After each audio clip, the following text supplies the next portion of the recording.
पाण्याश्रहस्तचरणश्रवणत्वगानी प्राणां नमो भगवते पुरुषाय तुभ्यम्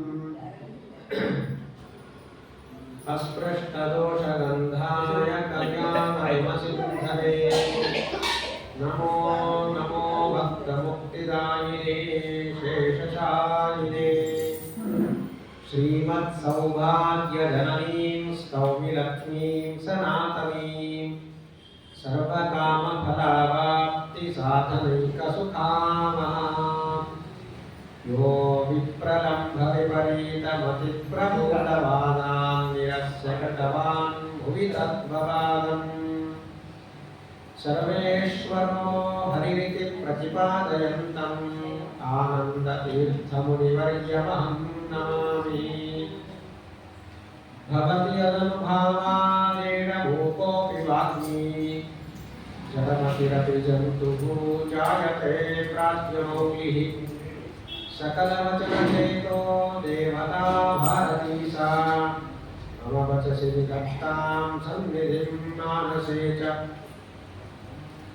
मिथ्या सिद्धान्तदुर्ध्वान्तविध्वंसनविचक्षणः जयतीर्थाख्यतरणिः भासतान्नो हृदम्बरे ज्ञानवैराग्यभक्त्यादिकल्याणगुणशालिनः लक्ष्मीनारायणमुनीन् वन्दे विद्यागुरोन् मम अर्थिकल्पितकल्पोऽयं प्रत्यर्थिगजकेसरी व्यासतीर्थगुरुर्भूयात् अस्मदिष्टार्थसिद्धये कामधेनुर्यथा पूर्वं सर्वाभीष्टफलप्रदा तथा कलौ वादिराजश्रीपादोऽभीष्टरस्तदा मूकोऽपि यत्प्रसादेन मुकुन्दशयनायते राजराजायते रिक्तो राघवेन्द्रं तमाश्रये ब्रह्मचर्य हरिप्रीति सुविद्यावादशालिनः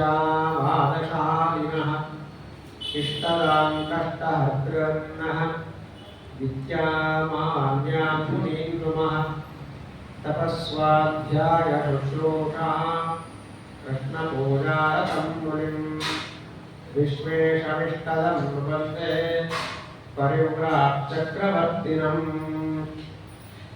श्रीगुरुभ्यो नमः हरिः ओम् नारायणाय परिपूर्णगुणार्णवाय विश्वोदयस्थितिलयो नियतिप्रदाय ज्ञानप्रदाय विबुधासुरसौख्यदुःखसत्कारणाय वितताय नमो नमस्ते ಭಗವಂತನನ್ನ ಕೈಯಲ್ಲಿ ಹೊತ್ತಿರುವಂತಹ ವಸುದೇವನಿಗೆ ಸ್ವತಃ ಸಂಪತ್ತಿಗೆ ಅಭಿಮಾನಿಯಾಗಿರತಕ್ಕಂಥ ದುರ್ಗಾದೇವಿ ಭಗವಂತ ವಸುದೇವನ ಕೈಗೆ ಸಿಕ್ಕಿದ್ದಾಳೆ. ಭಗವಂತನನ್ನ ತಿರಸ್ಕಾರ ಮಾಡಿ ಕೇವಲ ಐಹಿಕ ಸುಖಕ್ಕಾಗಿ ಸಂಪತ್ತನ್ನ ದುರ್ವಿನಿಯೋಗಕ್ಕಾಗಿ ಉದ್ದೇಶ ಮಾಡಿರುವಂತಹ ಕಂಸನಿಗೆ ಆ ದುರ್ಗೆ ಎಂದಿಗೂ ಸಿಗೋದೇ ಇಲ್ಲ. ಮತ್ತೆ ದುರ್ಗೆಯನ್ನ ಸಂಹಾರ ಮಾಡಬೇಕು ಅಂತ ಕಂಸ ಹೊರಟಿದ್ದಾನೆ. ಹಾಗಾಗಿ ಆ ಕೈಯಿಂದ ಜಾರಿರತಕ್ಕಂತಹ ದುರ್ಗೆ ಕಂಸನಿಗೆ ಕಾಣಿಸಿಕೊಳ್ತಾಳೆ. ಹೇಗೆ ಕಾಣಿಸಿಕೊಳ್ತಾಳೆ ಅಂದ್ರೆ ಅಷ್ಟಭುಜಳಾಗಿ ಎಲ್ಲ ಆಯುಧಗಳನ್ನು ಧರಿಸಿಕೊಂಡು ದುರ್ಗೆ ಕಂಸನ ಮುಂದೆ ಕಾಣಿಸಿಕೊಳ್ತಾಳೆ. ಕಾಣಿಸಿಕೊಂಡು ಎಚ್ಚರಿಕೆಯ ಮಾತನ್ನ ಕಂಸನಿಗೆ ಹೇಳುವಂತಹದ್ದು ಆಚಾರ್ಯರು ವರ್ಣನೆ ಮಾಡ್ತಾ ಇದ್ದಾರೆ. ಸಾತದ್ಹಸ್ತ ಕ್ಷಿಪ್ರವೋತ್ಪತ್ಯ ದೇವಿ ಖೇದೃಶ್ಯ ದೈವಾಷ್ಟಭುಜ ಸಮಗ್ರ ಬ್ರಹ್ಮಾದಿಭಿಃ ಪೂಜ್ಯಮಾನ ಸಮಗ್ರೈಃ ಅತ್ಯದ್ಭುತ ಕಾರವತಿ ಹರಿಪ್ರಿಯ ಅಂತ ಅವಳನ್ನು ವರ್ಣನೆ ಮಾಡತಕ್ಕಂಥದ್ದು. ಹರಿಪ್ರಿಯ ಮಹಾಲಕ್ಷ್ಮಿಯೇ, ದುರ್ಗಾ ಸ್ವರೂಪಳಾಗಿರತಕ್ಕಂಥ ಮಹಾಲಕ್ಷ್ಮಿ ಆ ಕಂಸನ ಕೈಯಿಂದ ಜಾರಿಕೊಂಡು ಆಕಾಶದಲ್ಲಿ ನಿಂತುಕೊಂಡು ಅಷ್ಟಭುಜಳಾಗಿ ಕಂಸನಿಗೆ ಎಚ್ಚರಿಕೆಯನ್ನು ಕೊಡ್ತಾ ಇದ್ದಾಳೆ. ಅಷ್ಟೇ ಅಲ್ಲ, ಸಕಲ ದೇವತೆಗಳು ಕೂಡ ಆ ದುರ್ಗಾರೂಪವನ್ನು ಬಹಳಷ್ಟು ಉಪಾಸನೆಯನ್ನು ಮಾಡ್ತಾರೆ. ಅತ್ಯದ್ಭುತಾಕಾರವಾಗಿ ಅಂತ ಹೇಳ್ತಾರೆ ಆಚಾರ್ಯ. ಭಗವಂತನನ್ನ ಮಹಾಲಕ್ಷ್ಮಿಯನ್ನ ವರ್ಣಿಸಲಿಕ್ಕೆ ಶಬ್ದಗಳೇ ಸಾಕಾಗುವುದಿಲ್ಲ, ಎಷ್ಟು ವರ್ಣಿಸುವುದು. ಅತ್ಯದ್ಭುತಾಕಾರವತಿ ಅಷ್ಟು ಬಿಟ್ಟರೆ ಬೇರೆ ಹೇಳಲಿಕ್ಕೆ ಸಾಧ್ಯ ಇಲ್ಲ. ದುರ್ಗಾದೇವಿ ರೂಪ ಅಥವಾ ಅದ್ಭುತ. ಹಾಗೆ ಅಂತಹ ಮಹಾಲಕ್ಷ್ಮಿ ಕಾಣಿಸಿಕೊಡ್ತಾ ಇದ್ದಾಳೆ. ವ್ಯತ್ಯಾಸ ಅದನ್ನು ತೋರಿಸಿಕೊಡ್ತಾರೆ. ಭಗವಂತ ಕೃಷ್ಣನಾಗಿ ಅವತಾರ ಮಾಡುವ ಮೊದಲಿಗೆ ವಸುದೇವ ದೇವಕಿಯರಿಗೆ ಚತುರ್ಭುಜನಾಗಿ ಕಾಣಿಸಿಕೊಳ್ತಾನೆ. ಆನಂತರ ಶಿಶುವಾಗಿ ದೇವಕಿಯ ಹಾಸಿಗೆಯಲ್ಲಿ ಪವಡಿಸ್ತಾನೆ. ದುರ್ಗಾದೇವಿ ಅವತಾರ ಮಾಡುವಾಗ ಶಿಶುವಂತೆ ಅವತಾರ ಮಾಡಿದ್ದಾಳೆ.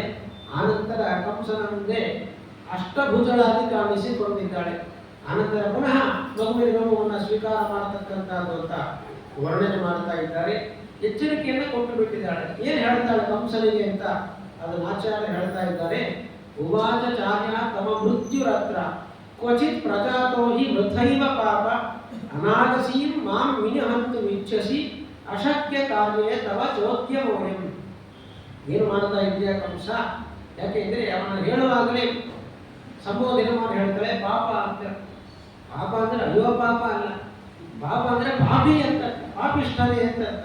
ಏನು ಮಾಡ್ತಾ ಇದೆಯಾ? ಯಾಕೆ ಇನ್ನ ಸಂಹಾರ ಮಾಡತಕ್ಕಂತಹ ದೇವಿಯ 8ನೆಯ ಮಗು ಅಷ್ಟಮ ಗರ್ಭ ಬೇರೊಂದು ಕೊಡೆ ಈಗಾಗಲೇ ಜನಿಸಿ ಬೆಳೀತಾ ಇದ್ದಾನೆ. ಹಾಗೆ ಅವತಾರ ಮಾಡಿ ಅಂದ್ರೆ ಬೆಳೀತಾ ಇದ್ದಾನೆ. ಆದ್ದರಿಂದ ನೀನು ನನ್ನನ್ನು ಸಂಹಾರ ಮಾಡಬೇಕು ಅಂತ ಬಯಸ್ತಾ ಇದ್ದೀಯಾ. ಅನಾಕಸಿ, ಯಾವ ದೋಷವೂ ಇಲ್ಲ. ಭಗವಂತನಲ್ಲಿ ಹೇಗೆ ಯಾವ ದೋಷವೂ ಇಲ್ಲವೋ ಅದೇ ರೀತಿ ಮಹಾಲಕ್ಷ್ಮಿಯಲ್ಲೂ ಕೂಡ ಕಿಂಚಿತ್ ದೋಷವೂ ಇಲ್ಲ. ಅಂತಹ ನಿರ್ದೋಷಿಯಾಗಿರ್ತಕ್ಕಂಥ ನನ್ನನ್ನು ಸಂಹಾರ ಮಾಡಬೇಕು ಅಂತ ನೀನು ಪ್ರಯತ್ನವನ್ನು ಪಡ್ತಾ ಇದ್ದೀಯಲ್ವಾ, ಇದು ಎಂದಿಗೂ ಸಫಲ ಆಗುವುದಿಲ್ಲ, ಯಶಸ್ಸನ್ನು ಕಾಣುವುದಿಲ್ಲ. ಯಾಕೆ? ನಿನ್ನ ಕೆಲಸ ಅಂತ ನಿಷ್ಕಾರಣವಾಗಿ ನಿರಪರಾಧಗಳನ್ನೆಲ್ಲ ಸಾಯಿಸಿಬಿಟ್ಟಿದೆಯಾ ಈಗಾಗಲೇ. ಅದೇ ರೀತಿ ನನ್ನನ್ನು ಸಂಹಾರ ಮಾಡಬೇಕು ಅನ್ನುವಂಥ ನಿನ್ನ ಸಂಕಲ್ಪ ಎಂದಿಗೂ ಈಡೇರುವುದಿಲ್ಲ ಅಂತ ಇಷ್ಟು ಎಚ್ಚರಿಕೆಯನ್ನು ಕೊಟ್ಟು ಬಿಟ್ಟರು. ಸಂಹಾರ ಮಾಡಲಿಕ್ಕೆ ಸಾಧ್ಯ ಇಲ್ಲ ಅಂತ ಹೇಳೋದು ಒಂದಾದರೆ ಅದು ಒಂದೇ ಉದ್ದೇಶ ಅಲ್ಲ. ಕಂಸನಿಗೆ ಮತ್ತೊಂದಿಷ್ಟು ಭಯವನ್ನು ಹುಟ್ಟಿಸಬೇಕು. ಬೇರೊಂದು ಕಡೆ ಹುಟ್ಟಿ ಬೆಳೀತಾ ಇದ್ದಾರೆ, ನಿನ್ನ ಮೃತ್ಯು ಅಂತ ಹೇಳಿಬಿಟ್ಟಿದ್ದಾರೆ, ಅಷ್ಟೇ ಸಾಕಾಯ್ತು ಕಂಸನಿಗೆ. ಯಾಕೆ ಒಂದು ಸಲ ಅಸವೀರವಾಣಿಯ ಮೂಲಕ ವಾಯುದೇವರು ಹೇಳಿಬಿಟ್ಟಿದ್ದಾರೆ, ದೇವಕಿಯ 8ನೇ ಗರ್ಭವೇ ನಿಮಗೆ ಮೃತ್ಯುವಾಗುತ್ತೆ ಅಂತ ಹೇಳಿದ್ದಾರೆ. ಅದು ಒಂದು ದೃಢ ಆಗಿದೆ. ಎರಡನೆಯದು ಆ ಅಷ್ಟಮ ಗರ್ಭವನ್ನೇ ನಾಶ ಮಾಡಬೇಕು ಅಂತ ಬಯಸಿದಾಗ ಅದು ಬೇರೊಂದು ಕಡೆ ಬೆಳೀತಾ ಇದೆ ಅಂತ ಹೇಳಿದಾಗ ಕಂಸನಿಗೆ ಮತ್ತೊಂದಿಷ್ಟು ಭಯ ಆಗುತ್ತೆ. ಏನು ಮಾಡಬೇಕು? ಭಯವನ್ನು ತೋರಿಸಿಕೊಳ್ಳುವುದಿಲ್ಲ. ಆದರೆ ಇಲ್ಲಿ ಹುಟ್ಟಿಲ್ಲ, ಬೇರೊಂದು ಕೂಡ ಹುಟ್ಟಿದ್ದಾನೆ, ಅಲ್ಲಿ ಬೆಳೀತಾ ಇದ್ದಾನೆ ಅಂತ ಗೊತ್ತಾಯ್ತಲ್ವಾ. ಅದು ಇಷ್ಟರವರೆಗೆ ಮಾಡಿರ್ತಕ್ಕಂಥ ಕೆಲಸ ಏನು? ದೇವಿಕೆಯ ಎಲ್ಲ 6 ಜನ ಮಕ್ಕಳನ್ನು ಸಂಹಾರ ಮಾಡಿಬಿಟ್ಟಿದ್ದಾನೆ ಕಂಸ. ಅಂದರೆ ತಾನು ಮಾಡಿರ್ತಕ್ಕಂತಹ ಕೆಲಸ ಮಹಾಪಾಪದ ಕೆಲಸ, ಕೆಟ್ಟ ಕೆಲಸ. ನಿರಪರಾಧಿಯಾಗಿರ್ತಕ್ಕಂಥ ತನ್ನ ತಂಗಿ, ನಿರಪರಾಧಿಗಳಾಗಿರ್ತಕ್ಕಂಥ ಅವಳ ಮಕ್ಕಳು, ಆ ಎಲ್ಲರನ್ನು ಕೂಡ ತಾನೇನು ಮಾಡಿದ್ದೇನೆ, ಆ ಮಕ್ಕಳನ್ನು ಸಂಹಾರ ಮಾಡಿ ತನ್ನ ತಂಗಿಗೆ ದೇವಕಿಗೆ ಅನ್ಯಾಯವನ್ನು ಮಾಡಿಬಿಟ್ಟಿದ್ದೇನೆ ಎಂಬಂತಹ ಪಶ್ಚಾತ್ತಾಪದ ನಟನೆಯನ್ನು ಮಾಡ್ತಾನೆ. ಪಶ್ಚಾತ್ತಾಪ ಅಲ್ಲ, ಪಶ್ಚಾತ್ತಾಪದ ನಟನೆಯನ್ನು ಮಾಡ್ತಾ ಇದ್ದಾನೆ ಅಂತ ಅದನ್ನು ಆಚಾರ್ಯ ಹೇಳ್ತಾ ಇದ್ದಾರೆ. ಉಕ್ತವೇತಿ ಕಂಸಂ ಪುನರೇವ ದೇವಕಿ ತಲ್ಪೇಶಯ ಬಾಲರೂಪೈವ ದುರ್ಗಾ ನಾಜ್ಞಾಸಿತು ಹೋತಾಪಥ ಕೇಚನಾತ್ರ ರತೈಹಿ ಮಾತಾ ಪಿತರೌ ಪುನಾಟ್ಯ. ದುರ್ಗಾದೇವಿ ತನ್ನ ಮಾತನ್ನ ಹೇಳಿದ ಎಚ್ಚರಿಕೆಯನ್ನು ಕೊಟ್ಟಲು ಕೂಡಲೇ ಚಿಕ್ಕ ಮಗುವಿನಂತೆ ರೂಪವನ್ನು ಸ್ವೀಕಾರ ಮಾಡಿ ಆ ದೇವಕಿಯ ಹಾಸಿಗೆಯನ್ನು ಮಲಗಿ ಬಿಟ್ಟಿದ್ದಾಳೆ. ಅದು ಕಂಸನಿಗೆ ಕಾಣಿಸಲಿಲ್ಲ, ಯಾರಿಗೂ ಕಾಣಿಸ್ತಾ ಇಲ್ಲ. ದೇವಕಿ ವಸುದೇವರಿಗೆ, ತಾಯಿ ತಂದೆಯರಿಗೆ ಮತ್ತು ಇಬ್ಬರಿಗೆ ಕಾಣಿಸಿರತಕ್ಕಂಥ ದೇವತೆಗಳು ಅದನ್ನು ಅವಲೋಕನ ಮಾಡ್ತಾರೆ. ಬಿಟ್ಟರೆ ಕಂಸನಿಗೆ ಆನಂತರ ದುರ್ಗಾದೇವಿ ಕಾಣಿಸಿಕೊಳ್ಳಲಿಲ್ಲ. ಅದೃಶ್ಯಳಾಗುವುದಂದ್ರೆ ಎಲ್ಲರ ಕಡೆಗೆ ಅದೃಶ್ಯಳಾಗುವುದು ಅಂತಲ್ಲ. ಯಾರಿಗೆ ವ್ಯಕ್ತ ಆಗಬೇಕು ಭಗವಂತ ತನ್ನ ರೂಪವನ್ನು ಅವರ ಮುಂದೆ ವ್ಯಕ್ತ ಮಾಡ್ತಾನೆ. ಯಾರಿಗೆ ವ್ಯಕ್ತ ಆಗಬಾರದು ಅಂತ ಭಗವಂತನ ಸಂಕಲ್ಪ ಭಗವಂತ ಅವರಿಗೆ ಕಣ್ಣಿಗೆ ಕಾಣಿಸಿಕೊಳ್ಳುವುದಿಲ್ಲ. ಆದ್ದರಿಂದ ದುರ್ಗೆಯೂ ಹಾಗೆ ವಸುದೇವ ದೇವತೆಯರಿಗೆ ಮಾತ್ರ ಕಾಣಿಸುವಂತೆ ಚಿಕ್ಕ ಮಗುವಿನ ರೂಪವನ್ನು ಸ್ವೀಕಾರ ಮಾಡಿ ಆ ದೇವತೆಯ ಹಾಸಿಗೆಯಲ್ಲಿದ್ದಾಳೆ. ಕಂಸ ಬಂದಾಗಿರ್ತಕ್ಕಂಥ ಅಲ್ಲಿರುವ ಯಾವ ರಾಕ್ಷಸರಿಗೂ ಕೂಡ ಕಾಣಿಸಿಕೊಳ್ಳಲಿಲ್ಲ. ಭಗವಂತ ಕೃಷ್ಣ ಅರ್ಜುನನಿಗೆ ಗೀತೆಯನ್ನು ಉಪದೇಶ ಮಾಡಿದ ನಂತರದಲ್ಲಿ ಕೊನೆಯಲ್ಲಿ ಅರ್ಜುನ ಕೃಷ್ಣನ ಮುಂದೆ ಪ್ರಾರ್ಥನೆ ಮಾಡ್ತಾನೆ. ಭಗವಂತ ಕೃಷ್ಣ ಅದ್ಭುತವಾಗಿರ್ತಕ್ಕಂಥ ರೂಪವನ್ನ, ವಿಶ್ವರೂಪವನ್ನು ತೋರಿಸುವಂತ ಪ್ರಶ್ನೆ ಮಾಡಿದಾಗ ಕೃಷ್ಣ ಹೇಳ್ತಾನೆ, ದಿವ್ಯಂ ತದಾಮಿ ತೇ ಚಕ್ಷು, ದಿವ್ಯ ದೃಷ್ಟಿಯನ್ನು ನೀ ಕೊಡದೇನೆ ಅಂತ ಹೇಳ್ತಾನೆ. ಯಾಕೆ? ಈ ಕಣ್ಣಿನಿಂದ ನೋಡ್ಲಿಕ್ಕೆ ಸಾಧ್ಯ ಇಲ್ಲ ಅಂತೇನು ಮಾಡ್ತಾನೆ ಭಗವಂತ. ಅದ್ಭುತವಾಗಿರ್ತಕ್ಕಂಥ ವಿಶ್ವರೂಪವನ್ನು ಸ್ವೀಕಾರ ಮಾಡಿದ, ಅರ್ಜುನನಿಗೆ ತೋರಿಸಿದ ಅಂತಲ್ಲ. ಭಗವಂತ ಯಾವಾಗ ಏಕರೂಪನಾಗಿ ಇರ್ತಾನೆ. ಮತ್ತೆ ಯಾರಿಗೆ ಯಾವ ರೀತಿ ತಾನು ಕಾಣಿಸಿಕೊಳ್ಳಬೇಕು ಅಂತ ಭಗವಂತ ಸಂಕಲ್ಪ ಮಾಡ್ತಾನೆ, ಆ ರೀತಿ ಕಾಣಿಸಿಕೊಳ್ತಾನೆ. ನೋಡುವಂತಹ ಯೋಗ್ಯತೆ, ಶಕ್ತಿ ಆ ಕಣ್ಣು ಒಳಗಿರಬೇಕು. ಅರ್ಜುನನಿಗೆ ಭಗವಂತನ ವಿಶ್ವರೂಪವನ್ನು ನೋಡತಕ್ಕಂಥ ಶಕ್ತಿ ಆ ಕಣ್ಣುಗಳಿಗೆ ಇರಲಿಲ್ಲ. ದಿವ್ಯ ದೃಷ್ಟಿಯನ್ನು ಕೊಟ್ಟ, ತನ್ನನ್ನು ತಾನು ತೋರಿಸಿಕೊಂಡ. ಅದೇ ರಣಾಂಗಣದಲ್ಲಿ 18 ಅಕ್ಷೋಹಿಣಿ ಸೈನ್ಯ ಇದೆ. ಕೃಷ್ಣ ಕೃಷ್ಣನಾಗಿ ಕಾಣಿಸ್ತಾ ಇದ್ದಾನೆ, ಅರ್ಜುನ ಅರ್ಜುನಾಗಿ ಇದ್ದಾನೆ. ಕೃಷ್ಣ ವಿಶ್ವರೂಪವನ್ನು ಅವರು ಯಾರಿಗೂ ತೋರಿಸಲೇ ಇಲ್ಲ. ಯಾರಿಗೆ ತೋರಿಸಿದ್ದು? ಅರ್ಜುನಿಗೆ ಮಾತ್ರ ತೋರಿಸಿರತಕ್ಕಂತಾದರೆ ಅರ್ಜುನನಿಗೆ ಕಾಣುವ ಹಾಗೆ ಭಗವಂತ ಅನುಗ್ರಹವನ್ನು ಮಾಡಿದ್ದು. ಸಂಧಾನ ಸಮಯದಲ್ಲಿ ಹಾಗೆ ಧೃತರಾಷ್ಟ್ರನಿಗೆ ವಿಶ್ವರೂಪವನ್ನು ತೋರಿಸಿಬಿಟ್ಟಿದ್ದಾನೆ. ದುರ್ಯೋಧನಿಗೆ ನೋಡ್ಲಿಕ್ಕೆ ಆಗಲಿಲ್ಲ. ಸೂರ್ಯನಲ್ಲಿ ಹೇಗೆ ಒಂದು ಸೂರ್ಯನನ್ನೇ ನೋಡ್ಲಿಕ್ಕೆ ಆಗುವುದಿಲ್ಲ, ಲಕ್ಷಗಳ ಅನಂತ ಸೂರ್ಯರ ಪ್ರಭೆ ಇರತಕ್ಕಂಥ ಭಗವಂತನನ್ನು ನೋಡಲಿಕ್ಕೆ ಕಲಿಗೆ ಸಾಧ್ಯವೋ ಕಣ್ಣನ್ನು ಮುಚ್ಚಿಕೊಳ್ತಾನೆ. ಹೀಗೆ ಭಗವಂತ ತೋರಿಸಿರತಕ್ಕಂಥ ಅದ್ಭುತವಾಗಿರತಕ್ಕಂಥ ರೂಪಾಂತೆಯು ಭಗವದ್ಗೀತೆಯಲ್ಲಿದೆ. ದುರ್ಗಾದೇವಿ ಹಾಗೆ ಎಲ್ಲರ ಕಣ್ಣಿಗೆ ಕಾಣುವ ಹಾಗೆ ತಾನನ್ನು ತಾನು ತೋರಿಸಿಕೊಳ್ಳಲಿಲ್ಲ. ಕೇವಲ ದೇವಕಿ ವಸುದೇವರಿಗೆ ಮಾತ್ರ ಆ ಶಿಶುರೂಪದ ದುರ್ಗಾದೇವಿ ಕಾಣಿಸಿಕೊಂಡಳು ಅಂತದನ್ನು ವರ್ಣನೆ ಮಾಡ್ತಾರೆ. ಕಂಸನಿಗೆ ಪಶ್ಚಾತ್ತಾಪ ಆಗಿಬಿಟ್ಟಿದೆ. ಅದನ್ನು ನಟನೆ ಮೂಲ. ಪಶ್ಚಾತ್ತಾಪ ಆಗಿಲ್ಲ, ಪಶ್ಚಾತ್ತಾಪದಂತೆ ತೋರಿಸಿಕೊಳ್ತಾರೆ. ಏನಾದರೂ ಮಾಡಬೇಕಲ್ವ? ಈಗ ಒಂದು ರೀತಿ ಅವಮಾನ ಆಯ್ತು. ಸಾಯಿಸಿಬಿಡಬೇಕು ಅಂತ ಹೋದಾಗ ಸಾಯಿಸ್ಲಿಕ್ಕೆ ಸಾಧ್ಯ ಆಗಲಿಲ್ಲ. ಏನಾಗುತ್ತೋ ಅವರ ಶಕ್ತಿ ಎಲ್ಲ ಹೋಯಿತು. ಅವರ ಉಪಾಯನೇ ಅರ್ಥ ಆಯಿತು. ವಸುದೇವ ದೇವಕಿಯರ ಮುಂದೆ, ಅಲ್ಲಿರತಕ್ಕಂಥ ರಾಕ್ಷಸರ ಮುಂದೆ ಒಂದು ರೀತಿಯಾಗಿರತಕ್ಕಂಥ ಅವಮಾನ ಆಗಿಬಿಟ್ಟಿದೆ ಕಂಸನಿಗೆ. ಅದನ್ನು ತೋರಿಸಿಕೊಳ್ಳಬಾರ್ದಲ್ವ? ಏನು ಮಾಡೋದಕ್ಕೆ? ದೇವಕಿ ಹತ್ರ ಕ್ಷಮೆ ಕೇಳ್ತಾ ಇದ್ದಾನೆ. ಏನು ಕ್ಷಮೆ ಕೇಳ್ತಾನೆ? ಶ್ರುತ್ವಾ ತಯೋಕ್ತಂತು ತದೇವ ಕಂಸ ಪಶ್ಚಾತ್ತಾಪಾತ್ ವಸುದೇವಂ ಸಭಾವ್ಯಂ. ವಸುದೇವನನ್ನು ಕ್ಷಮೆಯನ್ನು ಕೇಳ್ತಾನೆ. ತಂದೆಯಾಗಿರತಕ್ಕಂತಹ ದೇವಕಿಗೂ ಕೂಡ ಕ್ಷಮೆಯನ್ನು ಕೇಳ್ತಾ ಇದ್ದಾನೆ. ಅಷ್ಟೇ ಅಲ್ಲ, ಪುನಃ ಕಾಲಿಗೆ ನಮಸ್ಕಾರ, ಕಾಲಿಗೆ ಮಾಡ್ತಾನೆ. ದೇವ ಕ್ಷಮಿಸಿಬಿಡು ಕ್ಷಮಿಸಿಬಿಡು ಅಂತ ಹೇಳ್ತಾ ದೇವಕಿ ಕಾಲಿಗೆ ಬಿಡ್ತಾ ಇದ್ದಾರಂತೆ. ಪ್ರಸಾದಯಾಮಾಸ ಪುನಶ್ಚ ವಿಹಾಯ ಗೋಪಂಚ ತಮೂಚ ದುಸ್ತೌ. ನನ್ನನ್ನು ಕ್ಷಮಿಸಿ ಕ್ಷಮಿಸಿ ಅಂತ ಕೇಳ್ತಾನೆ. ಯಾಕೆ ಇಷ್ಟೆಲ್ಲ ಕೇಳಬೇಕು? ಅವನು ತಪ್ಪು ಹೌದು, ತಪ್ಪಾಗಿದ್ರು ಕೂಡ ತಪ್ಪನ್ನು ತಿಳ್ಕೊಳ್ಳದಿರತಕ್ಕಂಥವ್ರು ಅನೇಕರಿದ್ದಾರೆ. ಕಂಸನಂಥವರೇ. ಆದರೆ ಇಲ್ಲಿ ನಾಟಕ ಆದರೂ ಮಾಡಬೇಕಲ್ಲ. ನಟನೆಗಾಗಿ ಆದರೂ ಕೂಡ ಸ್ವತಃ ವಸುದೇವ ದೇವಕಿ ಹತ್ರ ಕ್ಷಮೆಯನ್ನು ಬೇಡುವಂತೆ ನಟಿಸ್ತಾ ಇದ್ದಾನೆ. ಕಾಲಿಗೆ ಬೀಳ್ತಾನಂತೆ. ಆಗ ಆ ವಸುದೇವ ದೇವಕಿ ಇಬ್ಬರು ಹೇಳ್ತಾರಂತೆ, ನೋಡೋದು ಕಂಸ, ನೀನು ದುಃಖ ಪಡಬೇಡ. ಸಂಹಾರ ಮಾಡತಕ್ಕಂಥದ್ದೇನೋ ಹೌದು, ಆದರೆ ಅದಕ್ಕೆ ನೀನು ಕಾರಣ ಅಲ್ಲ. ಇದು ಅವರು ಹೇಳ್ತಕ್ಕಂಥ ಮಾತು. ಸುಖಸ್ಯ ದುಃಖಸ್ಯ ರಾಜಸಿಂಹ ನಾಣ್ಯ ಕರ್ತ ವಾಸುದೇವ ತಿಸ್ಮ. ನಾಹಂ ಕರ್ತ ಹರಿಂ ಕರ್ತ ಅಂತ ಯಾವಾಗಲೂ ಹೇಳಬೇಕು. ಯಾವುದೇ ಕೆಲಸವನ್ನು ಮಾಡಿದ್ರು ಕೂಡ ಅದು ಭಗವಂತನೇ ಮಾಡ್ತಾನೆ, ಮಾಡಿಸ್ತಾನೆ ಒಳಗೆ ನಿಂತುಕೊಂಡು, ಹೊರತು ನಾನು ಅಲ್ಲ, ನಾನು ಕರ್ತ ಅಲ್ಲ ಅಂತಲೇ ಅನುಸಂಧಾನ ಇರಬೇಕು. ಆ ಕಂಸನಿಗೆ ಆ ರೀತಿಯಾಗಿರ್ತಕ್ಕಂಥ ಅನುಸಂಧಾನ ಇಲ್ಲವೇ ಇಲ್ಲ. ಹಾಗಾಗಿ ಏನು ಮಾಡ್ತಾ ಇದ್ದಾನೆ? ವಸುದೇವ ದೇವಕ್ಕೆ ಹೇಳಿರ್ತಕ್ಕಂಥ, ನೋಡು ಕಂಸ, ನೀನು ಸಾಯಿಸಿದ್ದೇನೆ ಅಂತ ಪಶ್ಚಾತ್ತಾಪದಿಂದ ಕ್ಷಮೆಯನ್ನು ಕೇಳುವುದು ಬೇಡ. ಮನುಷ್ಯರ ಜೀವನ ಸುಖ ದುಃಖಗಳಿಗೆ ಯಾರೂ ಕಾರಣರಲ್ಲ, ಮತ್ತೆ ಯಾರು ಸಾಕ್ಷಾತ್ ಭಗವಂತನೇ ಕಾರಣ. ಸುಖ ಮತ್ತು ದುಃಖಗಳಿಗೆ ಅದು ಭಗವಂತನೇ ಕಾರಣ, ಹೊರತು ಬೇರೆ ಯಾರೂ ಅಲ್ಲ. ಆದ್ದರಿಂದ ಅವನು ಸುಖವನ್ನೂ ಕೊಡ್ತಾನೆ, ದುಃಖವನ್ನೂ ಕೊಟ್ಟಿದ್ದಾನೆ. ಆದ್ದರಿಂದ ಈ ರೀತಿಯಾಗಿರ್ತಕ್ಕಂಥ ಮಾತುಗಳನ್ನು ಆಡಬೇಡ ಅಂತ ಕಂಸನಿಗೆ ಹೇಳ್ತಾರೆ. ಇಷ್ಟೊಂದು ಒಳ್ಳೆಯ ಬುದ್ಧಿ ಕಂಸನಿಗೆ ಹೇಗೆ ಬಂತು ಅಂದರೆ, ಕಂಸನಲ್ಲಿ ಪೂರ್ಣ ಜೀವತ್ವಯ ಆವೇಶ. ಕಾಲನೇಮಿಯೇ ಕಂಸನಾಗಿ ಜನಿಸಿರತಕ್ಕಂಥ ದೇವಾಸುರ ಯುದ್ಧದಲ್ಲಿ ಭಗವಂತನ ಸಂಹಾರ ಮಾಡಿದ್ದಾನೆ. ಕಾಲನೇಮಿ ದೈತ್ಯನನ್ನ ಅವನು ಕಂಸನಾಗಿ ಜನಿಸಿದ್ದಾನೆ. ಕಂಸನ ಒಳಗೆ ಭೃಗು ಮುನಿಗಳ ಒಂದು ಆವೇಶ ಇದೆ. ಹಾಗಾಗಿ ಕಂಸನಿಂದ ಬಾಯಿಂದ ಒಂದೆರಡು ಒಳ್ಳೆಯ ಮಾತುಗಳು ಬಂತು ಅಂದರೆ ಇದು ಒಳಗಿರತಕ್ಕಂಥ ಭೃಗು ಮುನಿಗಳು ನುಡಿಸಿರತಕ್ಕಂಥದ್ದು. ಮುಂದೆ ಪುನಃ ಅದನ್ನು ಹೊರತು ಬಿಡ್ತಾರೆ, ಪುನಃ ಕೆಟ್ಟ ಕೆಲಸವನ್ನು ಮಾಡ್ತಾರೆ ತನ್ನ ಸ್ವಭಾವದಂತೆ. ಅದನ್ನು ಉಲ್ಲೇಖ ಮಾಡತಕ್ಕಂಥ ಪುರಾಣ. ಹೀಗೆ ವಸುದೇವ ದೇವಕಿಯರಿಗೆ ನಮಸ್ಕಾರವನ್ನು ಮಾಡಿ ಅವರ ಪಾದಗಳನ್ನು ಮುಟ್ಟಿ ಕಂಸ ಹೇಳಿಕೊಡ್ತಾ ಇದ್ದಾನೆ ಅಂತ ಅದನ್ನು ಭಾಗವತ ಹರಿವಂಶ ವರ್ಣನೆ ಮಾಡಿ. ದೇವಕಿಯಾರು ಕಂಸನ ತಂಗಿ ಅಲ್ಲ, ತಂಗಿ ಹತ್ರ ಕ್ಷಮೆಯನ್ನೇ ಕಾಣ್ಬೋದು ಬಾಯಿಯಲ್ಲಿ, ಅದೇ ಕಾಲು ಮುಟ್ಟಿ ನಮಸ್ಕಾರ ಮಾಡೋದು ಯಾಕೆ? ತಂಗಿಗೆ ಯಾರಾದರೂ ನಮಸ್ಕಾರ ಮಾಡ್ತಾರೆ ಅಂದರೆ ದೇವಕಿ ಕಂಸನಿಗೆ ಬರೀ ತಂಗಿ ಅಷ್ಟೇ ಅಲ್ಲ, ಅವಳು ಸೋದರತ್ತೆಯೂ ಕೂಡ ಆಗಿದ್ದಾಳೆ. ಶೂರಸೇನನ ಇಬ್ಬರು ಮಕ್ಕಳು, ಉಗ್ರಸೇನ ಮತ್ತು ದೇವಕ. ಉಗ್ರಸೇನನ ಮಗ ಕಂಸ, ದೇವಕನ ಮಗಳು ದೇವಕಿ. ಆ ದೃಷ್ಟಿಯಿಂದ ನೋಡಿದಾಗ ದೇವಕಿ ಕಂಸನಿಗೆ ತಂಗಿ ಆಗ್ತಾಳೆ. ದೇವಕಿ ಯಾವಾಗ ಜನಿಸಿದಳೋ ಅವಳನ್ನು ಶೂರಸೇನ ದತ್ತು ತಗೊಂಡ್ಬಿಟ್ಟು ತಾನು ಮಗಳು ಅಂತ ಸಾಕಿ ಬಿಡ್ತಾನೆ. ಏನಾಗೋಯ್ತು? ತಂಗಿಯಾಗಿರ್ತಕ್ಕಂಥ ದೇವಕಿ ಅತ್ತೆಯೂ ಆಗಿಬಿಡ್ತಾಳೆ. ಅತ್ತೆ ಆದ್ರಿಂದ ಅವಳಿಗೆ ನಮಸ್ಕಾರ ಮಾಡುವುದು, ಹಿರಿಯಳು ಅಂತ ಆಗ್ತಾಳೆ. ಹಾಗಾಗಿ ಸೋದರತ್ತೆ ಎಂಬಂಥ ಭಾವನೆಯಿಂದ ಕಂಸ ನಮಸ್ಕಾರವನ್ನು ಮಾಡಿ ಕ್ಷಮೆಯನ್ನು ಬೇಡಿದ ಅಂತ ಅದನ್ನು ವರ್ಣನೆ ಮಾಡ್ತಾರೆ.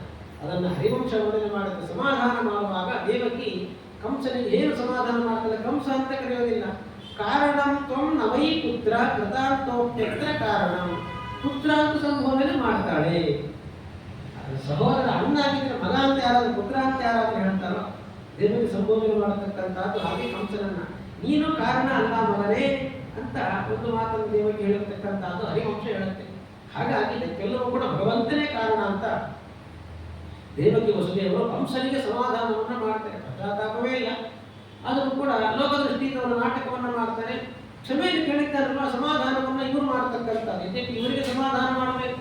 ಅಯ್ಯೋ ಪಾಪನ ದುಃಖಿಸಿದ್ರೆ ಹಾಗೆ ಸಮಾಧಾನ ಮಾಡೋದು ದೇವಕಿ ವಸುದೇವರೇ ಸಮಾಧಾನವನ್ನು ಮಾಡ್ತಾ ಇದ್ದಾರೆ. ಯಾಕೆಂದ್ರೆ ಸ್ವತಃ ತನ್ನನ್ನ ಸಂಹಾರ ಮಾಡತಕ್ಕಂಥ ಮಗ ತನ್ನ ತಂಗಿಗೆ ಗಣಿಸ್ತಾನೆ ಅಂತ ಗೊತ್ತಾದ ಮೇಲೆ ಕಂಸ ಮಾಡತಕ್ಕಂಥ ಕೆಲಸ ಅವರಿಬ್ಬರನ್ನು ಸಂಹಾರ ಮಾಡಬೇಕು, ಮಕ್ಕಳನ್ನು ಸಂಹಾರ ಮಾಡಬೇಕು ಅಂತ. ಇದು ಅವನ ತಾಮಸ ಸ್ವಭಾವ. ತನ್ನ ಅಷ್ಟು ಜನ ಮಕ್ಕಳನ್ನು ಸಂಹಾರ ಮಾಡಿದ ಮೇಲೂ ಕೂಡ ಅವನು ಕ್ಷಮಿಸಿರತಕ್ಕಂಥದ್ದು ಸಾತ್ವಿಕ ಸ್ವಭಾವ. ಅದು ಸ್ಪಷ್ಟವಾಗಿ ಅಲ್ಲಿ ತೋರಿಸಿಕೊಡತಕ್ಕಂಥದ್ದು ದೈವಿ ಸಂಪತ್ತು, ಆಸುರಿ ಸಂಪತ್ತು ಅಂತ ಏನು ಭಗವಂತ ಹೇಳ್ತಾನೆ ಗೀತೆಯಲ್ಲಿ. ಇದಕ್ಕೆ ಪ್ರತ್ಯಕ್ಷ ನಿದರ್ಶನ ಇದು ವಸುದೇವ ದೇವಕಿಯರು ಒಂದು ಕಡೆ ಆದರೆ ಕಂಸ ಮತ್ತೊಂದು ಕಡೆ ಅಂತ ಅದನ್ನ ಉಲ್ಲೇಖ ಮಾಡ್ತಾರೆ. ಇಷ್ಟು ಹೇಳಿಬಿಟ್ಟು ಏನು ಮಾಡ್ತಾರೆ, ಕಂಸ ಕೂಡಲೇ ಹೋಗ್ತಾನೆ. ಯಾವಾಗ ರಾತ್ರಿ ಅಲ್ಲ ಭಗವಂತ ಅವತಾರ ಮಾಡಿದ್ದು, ದುರ್ಗೆ ಅವತಾರ ಮಾಡಿದ್ದು ಮಧ್ಯರಾತ್ರಿ ಕಾಡುದಿದೆ. ಅಲ್ಲಿ ಹೋಗಿ ನದಿ ದಾಟಿ ಆ ಸ್ಥಳದಲ್ಲಿ ನಂದಗೋಪಾಲ ಬೃಹತ್ವನಕ್ಕೆ ಹೋಗಿಲ್ಲ ವಸುದೇವ, ನದಿ ತೀರದಲ್ಲೇ ಇದ್ದ ನಂದಗೋಪ. ಅಲ್ಲಿ ಯಶೋಧಾದೇವಿ ದುರ್ಗಿಯನ್ನ ಪ್ರಸವಿಸಿದ್ದಾಳೆ. ಅಲ್ಲಿ ಕೃಷ್ಣನನ್ನಿಟ್ಟು ದುರ್ಗಿಯನ್ನು ಎತ್ತುಕೊಂಡು ಬಂದಿದ್ದಾನೆ. ಕೆಲವು ಗಂಟೆಗಳಲ್ಲಿ ಬಂದು ಬಿಟ್ಟಿದ್ದಾನೆ. ಕೆಲವು ಕ್ಷಣಗಳು ಬಂದಬಹುದು, ನದಿಯನ್ನು ದಾಟಿಕೊಂಡು ಹೋಗಿ ನದಿಯಲ್ಲಿ. ಆದರೆ ಕಂಸ ಅಲ್ಲಿ ಕ್ಷಮೆಯನ್ನು ಕೇಳಿ ಪುನಃ ಹೋದ ಮೇಲೆ ಹೋಗಿ ಮಲ್ಕೊಂಡು ಮಲಗಲಿಲ್ಲ. ಯಾಕೆ ಅವನು ನಿಂದೆ ಬಂದಿರ್ತಾನೆ ಮಲಗೋದು. ಬೇರೊಂದು ಕೂಡ ಹುಟ್ಟಿ ಬೆಳೀತಾ ಇದ್ದಾನೆ ಅಂತ ಹೇಳಿದ ಮೇಲೆ ಮತ್ತೊಂದು ಇಷ್ಟು ಭಯ. ಕೂಡಲೇ ಏನು ಮಾಡ್ತಾನೆ ಅಂತ ಎಲ್ಲ ಮಂತ್ರಿಗಳನ್ನು ಕರೆಸ್ತಾನೆ. ಮಂತ್ರಿಗಳನ್ನ ಕರೆಸಿಬಿಟ್ಟು ಮೀಟಿಂಗ್ ಮಾಡ್ತಾನೆ. ಮೀಟಿಂಗ್ ಡಿಸ್ಕಷನ್ ಮಾಡ್ತಾನೆ. ಎಲ್ಲ ಮಂತ್ರಾಲೋಚನೆ ಮುಂದೆ ಏನು ಮಾಡಬೇಕು ಅಂತ ಮಂತ್ರಿಗಳನ್ನ ಕರೆದು ಒಂದು ಆಲೋಚನೆ ಮಾಡತಕ್ಕಂಥದ್ದು ಅಂತ ಹೇಳ್ತಾರೆ ಆಚಾರ್ಯರು. ಆನೀಯ ಕಂಸೋತ ಗೃಹೇ ಸ್ವಮಂತ್ರಿಣ ಪ್ರೋವಾಚ ಕನ್ಯಾವಚನಂ ಸಮಸ್ತಂ. ದುರ್ಗೆ ಹೇಳ್ತಕ್ಕಂಥ ಅಷ್ಟು ಮಾತನ್ನ ಆ ಮಂತ್ರಿಮಂಡಲದ ಮುಂದೆ ಕಂಸ ಹೇಳುವಂತಹದ್ದು ಎಲ್ಲ ಕೇಳಿಸಿಕೊಳ್ತಾರೆ. ಅವರ ಅಭಿಪ್ರಾಯ ಅವ್ರು ಹೇಳ್ತಾರೆ. ಶ್ರುತ್ವಾಚತೆ ಪ್ರೋಚು ಅತ್ಯಂತ ಪಾಪಾಹ ಕಾರ್ಯಂ ಬಾಲಾನಾಂ ನಿಧನಂ ಸರ್ವಶೋಪಿ. ಅವರೆಲ್ಲರೂ ಕೂಡ ಒಟ್ಟಾಗಿ ಹೇಳ್ತಾರೆ, ಎಲ್ಲ ಒಗ್ಗಟ್ಟೆ, ಒಬ್ಬರಲ್ಲ ಅಭಿಪ್ರಾಯ ಭೇದವೇ ಇಲ್ಲ. ರಾವಣನ ಲಂಕಾಪಟ್ಟಣದಲ್ಲಿ ಆದರೂ ಕೂಡ ರಾವಣನಿಗೆ ವಿರೋಧ ಮಾಡೋದಕ್ಕೆ ವಿಭೀಷಣ ಅಂತ ಇದ್ದ. ಇಲ್ಲಿ ಯಾರು ಇಲ್ಲವೇ ಇಲ್ಲ. ಕಂಸ ಏನು ಮಾಡಬೇಕು ಅಂತ ಕೇಳಿದಾಗ ಎಲ್ಲರೂ ಒಗ್ಗಟ್ಟಾಗಿ ಒಮ್ಮತದಿಂದ ಹೇಳ್ತಾರೆ, ಏನು ಮಾಡಬೇಕು, ಸರ್ವಶಃ ಬಾಲಾನಾಂ ನಿಧನಂ ಕಾರ್ಯ. ಯಾರ್ಯಾರು ಚಿಕ್ಕ ಚಿಕ್ಕ ಮಕ್ಕಳು 10 ದಿನಗಳ ಒಳಗೆ ಮಕ್ಕಳು ಹುಟ್ಟಿರ್ತಾರೆ ಎಲ್ಲರನ್ನೂ ಸಾಯಿಸೋದೇ ಕೆಲಸ. ಆ 10 ದಿನ ಮಕ್ಕಳಲ್ಲಿ ಕೃಷ್ಣನು ಸೇರ್ಕೊಂಡಿರ್ತಾರಲ್ಲ ಅದನ್ನು ಸಾಯಿಸಿಕೊಳ್ಳೋದು. ಹೀಗೆ ಅಷ್ಟು 10 ದಿನಗಳ ಒಳಗೆ ಜನಿಸಿರತಕ್ಕಂಥ ಅಷ್ಟು ಜನ ಮಕ್ಕಳನ್ನ ಸಾಯಿಸಬೇಕು ಎಂಬಂತಹ ತೀರ್ಮಾನವನ್ನ ಎಲ್ಲರೂ ಹೇಳ್ತಾರೆ. ಕಂಸನು ಖುಷಿಯಿಂದ ಒಪ್ಪಿಕೊಂಡು ಬಿಡ್ತಾನೆ. ಯಾಕೆ ಕಂಸನಿಗೆ ಅದೇ ಬೇಕು. ಅವನಿಗೇನು ತನ್ನನ್ನು ಸಂಹಾರ ಮಾಡತಕ್ಕಂಥ ಮಗ ಹುಟ್ಟಿದ್ರೆ ಅವನನ್ನು ಸಾಯಿಸಬೇಕು ಅಂತ ಕಂಸನ ಸಂಕಲ್ಪ. ಅಲ್ಲಿ ಹುಟ್ಟಲಿಲ್ಲ, ಬೇರೊಂದು ಕಡೆ ಹುಟ್ಟಿ ಬೆಳೀತಾ ಇದ್ದಾನೆ ಅಂತ ಹೇಳಿದಾಗ ನಾನೇ ಸಾಯಿಸಬೇಕು ಅಂತ ಹೇಳಿಲ್ಲ, ಯಾರಾದರೂ ಸರಿ ಅವರನ್ನು ಸಾಯಿಸಿದರೆ ಸಾಕು. ಇದು ಕಂಸನ ದುರುದ್ದೇಶ. ಹೀಗೆ ಅವರು ಹೇಳಿರ್ತಕ್ಕಂಥ ಅಷ್ಟನ್ನು ಕೂಡ ಕಂಸ ಒಪ್ಪಿಕೊಂಡು ಬಿಡುತ್ತಾನೆ. ಆದ್ದರಿಂದ ಇಲ್ಲಿ ತನ್ನ ಸ್ವಭಾವವನ್ನು ತೋರಿಸಿಕೊಡುತ್ತಾನೆ. ಆದರೆ ದೇವಕಿ ವಸುದೇವರ ಮುಂದೆ ಪಶ್ಚಾತ್ತಾಪವನ್ನು ತೋರಿಸಿರತಕ್ಕಂಥದ್ದು ಕೇವಲ ನಟನೆ, ದುಃಖವನ್ನು ತೋರಿಸಿರತಕ್ಕಂಥದ್ದು ಕೇವಲ ನಟನೆ ಅಷ್ಟೇ ಹೊರತು ಅದು ಅವನ ಸ್ವಭಾವ ಅಲ್ಲ. ಅವನ ಸ್ವಭಾವ ಯಾವುದಂದ್ರೆ ಪುನಃ ಕೃಷ್ಣನನ್ನು ಸಂಹಾರ ಮಾಡಬೇಕು ಎನ್ನುವಂತಹದ್ದೇ ಅವನ ದುಷ್ಟ ಸ್ವಭಾವ ಅಂತ. ಭಗವದ್ವೇಷ ಎನ್ನುವಂತಹದ್ದು ಅದು ಸರ್ವನಾಶಕ್ಕೆ ಕಾರಣ. ಭಗವದ್ವೇಷ ಭಗವದ್ಭಕ್ತರ ದ್ವೇಷ ಇಡೀ ಸಮಸ್ತವನ್ನು ನಾಶ ಮಾಡತಕ್ಕಂಥದ್ದು. ಹಿರಣ್ಯಕಶಿಪು ಭಗವದ್ಭಕ್ತನ ದ್ವೇಷವನ್ನು ಮಾಡಿದರೆ ಕಂಸ ನೇರವಾಗಿ ಭಗವಂತನ ದ್ವೇಷವನ್ನ ಮಾಡಿದ್ದಾನೆ. ಆದ್ದರಿಂದ ಹಿರಣ್ಯಕಶಿಪು ಅವನು ಸರ್ವನಾಶ ಆಗುತ್ತಾನೆ. ಕಂಸನು ಕೂಡ ತನ್ನ ಎಲ್ಲ ಭಕ್ತರ ಜೊತೆಯಲ್ಲಿ ಸೇರಿಕೊಂಡು ನಾಶ ಆಗಿಬಿಡ್ತಾನೆ ಅಂತ ಅದನ್ನ ವರ್ಣನೆ ಮಾಡ್ತಾರೆ. ಅಷ್ಟು ಹೇಳಿದ. ತಥೇತಿ ತಾಸ್ತತ್ರ ನಿಯುಜ್ಯ ಕಂಸಃ ಗೃಹಂ ಸ್ವಕೀಯಂ ಪ್ರವಿವೇಶ ಪಾಪ. ಆಮೇಲೆ ಮನೆಗೆ ಹೋದ. ಮನೆಗೆ ಹೋಗಿದ್ದ ಆಮೇಲೆ ಮತ್ತೆ ಎಲ್ಲಿ ಹೋಗಿದ್ದ? ಮಂತ್ರಿಮಂಡಲದ ಸಭೆ ಮಾಡಬೇಕಲ್ವಾ? ಆಡಿಟೋರಿಯಂ ಸಭಾಗೃಹ ಅಂತ ಇರ್ತದಲ್ಲ ಆಸ್ಥಾನ, ಸಭೆಗೆ ಹೋಗಿರತಕ್ಕಂಥದ್ದು. ಮೊದಲಿಗೆ ರಾತ್ರಿ ಹೊತ್ತಿನಲ್ಲಿ ಎಲ್ಲ ಮಂತ್ರಿಗಳನ್ನು ಕರೆಸಿಕೊಳ್ತಾನೆ. ಸಭೆ ಮಾಡಿಬಿಟ್ಟು ಅವರನ್ನ ಕಳುಹಿಸಿ ಆಮೇಲೆ ತನ್ನ ಮನೆಗೆ ಹೋಗಿರ್ತಕ್ಕಂಥದ್ದು ಕಂಸ. ಮರುದಿನದಂತೆ ಮರುಕ್ಷಣದಿಂದಲೇ ಪ್ರಾರಂಭ ಮಾಡಬೇಕು. ಯಾರಾದ್ರೂ ಮಕ್ಕಳು ಕಾಣಿಸ್ತಾರ ಬಟ್ಟಿಗೆ ಸಾಯಿಸಿಬಿಡಿ ಅಷ್ಟೇ. ಆಲೋಚನೆ ಮಾಡೋದೇ ಇಲ್ಲ. ಯಾರ ಮಗು ಏನು, ಚಿಕ್ಕ ಮಗು, ಪಾಪ ದೀಪ ಇಲ್ಲವೇ ಇಲ್ಲ. ಕಣ್ಣಿಗೆ ಮಗು ಕಾಣಿಸಿದ್ರೆ ಸಂಹಾರ ಮಾಡುವುದೇ ಕೆಲಸ ಅಂತ ಅದನ್ನ ವರ್ಣನೆ ಮಾಡ್ತಾರೆ. ಯಾಕೆ ಹಾಗೆ ಮಾಡ್ತಾ ಇದ್ದಾರೆ ಎಲ್ಲರೂ ಅಂದ್ರೆ ಆಚಾರ್ಯರ ಕಾರಣವನ್ನು ಹೇಳ್ತಾರೆ. ಚೇರುಷ್ಟತೆ ಬಾಲವದೇ ಸದೋದ್ಗತಾ ಹಿಂಸಾ ವಿಹಾರಾಹ ಸತತಂ ಸ್ವಭಾವತಃ. ಇವರೆಲ್ಲರೂ ಕೂಡ ಎಂಥವ್ರು ಅಂದ್ರೆ ಸ್ವಾಭಾವಿಕವಾಗಿ ಸ್ವಭಾವತಃ ಅವರು ಹಿಂಸಾ ವಿಹಾರ, ಹಿಂಸೆಯೇ ಅವರಿಗೆ ಆನಂದ. ಕೆಲವರು ಹೇಳ್ತಾರೆ ಇನ್ನೊಬ್ಬರನ್ನು ಹಿಂಸೆ ಮಾಡಿ ಸಂತೋಷವನ್ನು ಪಡತಕ್ಕಂಥದ್ದು. ಆ ರೀತಿ ಇವರು ಹಿಂಸೆ ಮಾಡುವುದಂತವರು ಎಲ್ಲರೂ ಸಾಯಿಸೋದೇ, ಮತ್ತೊಬ್ಬರನ್ನ ಸಾಯಿಸುವುದರಲ್ಲೇ ಆನಂದವನ್ನು ಕಂಡುಕೊಳ್ಳತಕ್ಕಂತಹ ದುಷ್ಟ ಸ್ವಭಾವದವರು ಕಂಸ ಮತ್ತು ಎಲ್ಲ ವ್ಯಕ್ತಿಗಳು. ಹಾಗೆ ಆ ಹಿಂಸೆಯನ್ನು ಸಂಹಾರವನ್ನು ಮಾಡಬೇಕೆನ್ನುವಂತಹ ಉದ್ದೇಶವನ್ನು ಮನಸ್ಸಲ್ಲಿಟ್ಟುಕೊಂಡು ಚೇರು ಎಲ್ಲ ಕಡೆ ಸಂಚಾರವನ್ನು ಮಾಡ್ತಾ ಇದ್ದಾರೆ, ಮಕ್ಕಳನ್ನು ಹುಡುಕಿಕೊಂಡು. ಹಿಂಸಾ ವಿಹಾರ ದುಷ್ಟಾಷ್ಟೇ ನಿಜ ಗುರು ಬಾಲಕಾನ್ ಅಂತ ಪಂಡಿತಾಚಾರ್ಯರು ಆ ವಿಷಯವನ್ನು ವರ್ಣನೆ ಮಾಡ್ತಾರೆ. ಇದೇ ಶಬ್ದವನ್ನು ಪಂಡಿತಾಚಾರ್ಯರು ಬಳಸ್ತಾರೆ. ಹಿಂಸಾ ವಿಹಾರ ಅಂತಾನೆ ಹೇಳ್ತಾರೆ. ಹೀಗೆ ಹೊರಟು ಹೋಗ್ತಾ ಇದ್ದಾರೆ. ಇಷ್ಟು ವಿಷಯವನ್ನು ಹೇಳಿದ್ರು. ಇಲ್ಲಿ ಏನಾಗುತ್ತೆ, ಈ ಕಡೆ ಕೃಷ್ಣ ಅಲ್ಲಿಂದ ದುರ್ಗಾದೇವಿ ಇಲ್ಲಿಗೆ ಬಂದರೂ ಇಷ್ಟು ಕೆಲಸ ಇಲ್ಲಿ ಆಯಿತು. ಕೃಷ್ಣನಲ್ಲಿ ವಸುದೇವ ಅಲ್ಲಿ ಇಟ್ಟು ಬಂದು ಬಿಟ್ಟಿದ್ದಾನೆ. ರಾತ್ರಿ ಕಳೆಯಿತು, ಬೆಳಗಾಯಿತು. ಬೆಳಗಾದಾಗ ಗೊತ್ತಾಯಿತು ಯಶೋಧಾದೇವಿಗೆ ಜನಿಸಿರತಕ್ಕಂಥದ್ದು ಗಂಡು ಮಗು.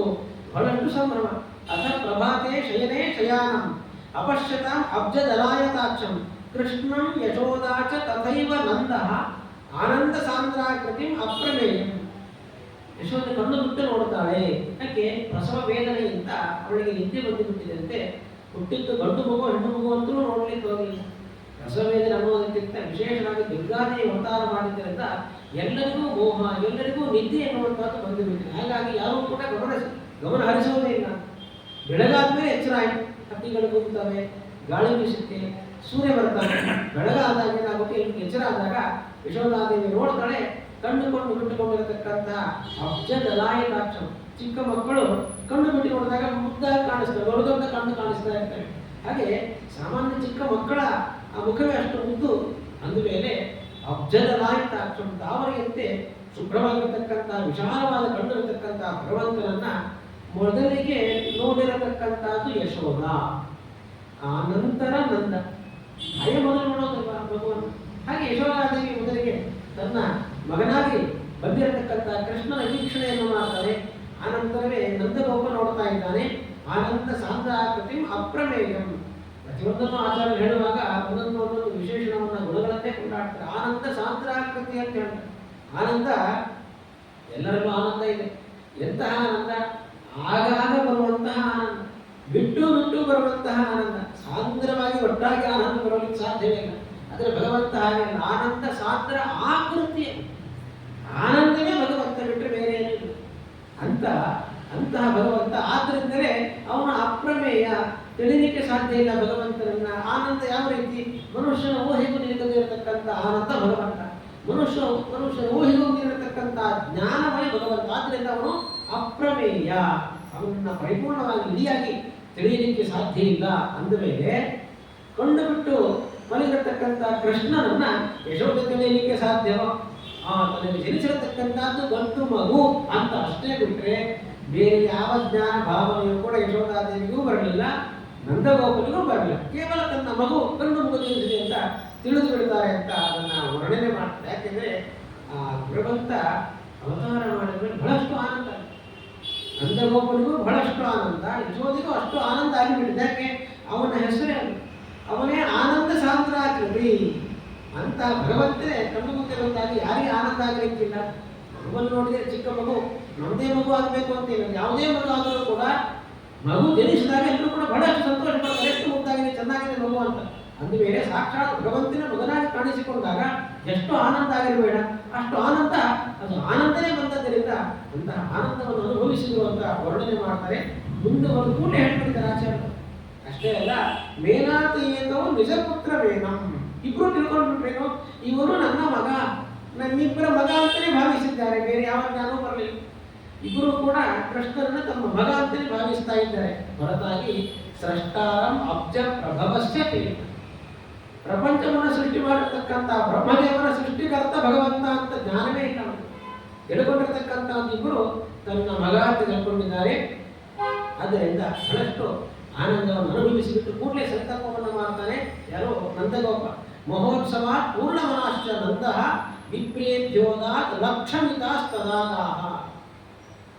ಜ್ಞಾನಿಗಳಿಗೆ, ಬ್ರಾಹ್ಮಣರಿಗೆ, ವಿಪ್ರರಿಗೆ ಆ ಸಂಭ್ರಮ, ಮಹೋತ್ಸವ ಆಚರಣೆ ಮಾಡಬೇಕಲ್ಲ, ಸೆಲೆಬ್ರೇಷನ್ ಮಾಡಬೇಕಲ್ಲ, ಪಾರ್ಟಿ ಮಾಡಿ ದೇವಟಿನ ಹಾರಾಡ್ತಾರೆ. ಮಾಡಿರ್ತಕ್ಕಂಥ ಕೆಲಸ ಏನು ಅಂದರೆ ಲಕ್ಷಮಿತಾಗಾಹ, ಲಕ್ಷ ಗಟ್ಟಲೆ ಗೋವುಗಳನ್ನು ವಿಪ್ರರಿಗೆ ದಾನ ಮಾಡಿದ ಆನಂದ ಗೋಪಾಲ ಅಂತ ಹೇಳ್ತಾರೆ. ಗೋಪಾಲಕ ಹೇಳಿ ಕೇಳಿ ಲಕ್ಷಗಟ್ಟಲೆ ಗೋವುಗಳು ಇರ್ತಾರೆ. ಆ ಗೋವುಗಳನ್ನು ವಿಪ್ರರಿಗೆ, ಜ್ಞಾನಿಗಳಿಗೆ ಅದೇ ಸಂಪತ್ತು. ಆಗಿನ ಕಾಲದಲ್ಲಿ ಸಂಪತ್ತು ಅಂದರೆ ಗೋ ಸಂಪತ್ತನ್ನೇ ಸಂಪತ್ತು ಅಂತ ಕರೀತಾ ಇದ್ರು. ಯಾವ ರಾಜ, ಯಾರ ರಾಜ್ಯ ಶ್ರೀಮಂತ ರಾಜ್ಯ ಅಂತ ಅನ್ನಿಸ್ಕೊಳ್ತಾ ಇತ್ತು ಅಂದರೆ, ಯಾರ ರಾಜ್ಯದಲ್ಲಿ ಗೋ ಸಂಪತ್ತು ಹೆಚ್ಚಿದೆ ಅವನು ಶ್ರೀಮಂತ ರಾಜ ಅಂತ ಕರೆಸಿಕೊಳ್ತಾ ಇದ್ದ. ಯಾರ ಸೈನ್ಯದಲ್ಲಿ ಆನೆ, ಕುದುರೆಗಳು, ವಾಹನಗಳು ಬಹಳಷ್ಟು ಹೆಚ್ಚಾಗಿರ್ತವೆ ಅವನನ್ನು ಬಲಿಷ್ಠ ರಾಜ ಅಂತ ಕರೀತಾ ಇದ್ರು. ಆರ್ಮಿಯನ್ನು ನೋಡ್ತೇವಲ್ಲ, ಆನೆ ಎಂತೆಂತ ಇದ್ರು, ಎಷ್ಟು ದೊಡ್ಡ ಸೈನ್ಯ, ಬಲಿಷ್ಠ ರಾಜ. ಬೇಕಾದಷ್ಟು ಗೋ ಸಂಪತ್ತು ಇದೆ, ಶ್ರೀಮಂತ ರಾಜ. ಹೀಗೆ ಸಂಪತ್ತನ್ನು ಲೆಕ್ಕಾಗತಕ್ಕಂಥದ್ದು ಗೋವುಗಳಿಂದ. ಆದ್ದರಿಂದಲೇ ದುರ್ಯೋಧನ ಮಹಾಭಾರತದಲ್ಲಿ ಬರುವಾಗ ಕಥೆಯಲ್ಲಿ ವಿರಾಟ ಪರ್ವದಲ್ಲಿ ಬರತಕ್ಕಂಥದ್ದು ಏನು ಮಾಡಿದ, ಗೋಗ್ರಹಣ. ವಿರಾಟ ರಾಜನ ಸಂಪತ್ತನ್ನು ಅಪಹಾರ ಮಾಡಬೇಕು, ಏನು ಗೋ ಸಂಪತ್ತನ್ನು ಅಪಹಾರ ಮಾಡಬೇಕು. ನೇರವಾಗಿ ಅವನ ಮೇಲೆ ದಾಳಿ ಮಾಡೋದಲ್ಲ. ಅವನು ಗೋ ಸಂಪತ್ತನ್ನು ಅಪಹಾರ ಮಾಡಿದ್ರೆ ಅದರ ರಕ್ಷಣೆಗಾಗಿ ಪಾಂಡವರಾಗಿದ್ದರೆ ಬಂದೇ ಬರ್ತಾರೆ ಅನ್ನುವಂಥ ಭಾವನೆ ಆಗಿನ ಕಾಲದಲ್ಲಿ ಗೋ ಸಂಪತ್ತಿನ ಸಂಪತ್ತು ಅಂತ ಭಾವಿಸ್ತಾ ಇದ್ರು. ಹಾಗಾಗಿ ಲಕ್ಷಗಟ್ಟಲೆ, ಲಕ್ಷಮಿತಾಹ ಅಂತ ಹೇಳಿಬಿಡ್ತಾರೆ. ಲಕ್ಷಗಟ್ಟಲೆ ಅಂತ ಹೇಳ್ತೀವಲ್ಲ, ಎಷ್ಟು ಸಾವಿರಾರು ಅಂತ ಹೇಳ್ತೇವೆ. ಸಾವಿರಾರು ಅಂದರೆ ಬರೀ 1,000 ಅಂತ ಹೇಳ್ತಾರೆ. ಸಾವಿರಗಟ್ಟಲೆ ಅಂತ, ನೂರಾರು ಅಂತ. ಹಾಗೆ ಲಕ್ಷಗಟ್ಟಲೆ ಗೋವುಗಳನ್ನು ದಾನ ಮಾಡ್ತಾನೆ ಅಂತ ಅದನ್ನು ವರ್ಣನೆ ಮಾಡ್ತಾನೆ. ಗೀತೆಯು ಕೂಡ ಭಾಗವತದಲ್ಲಿ ಬರುತ್ತೆ.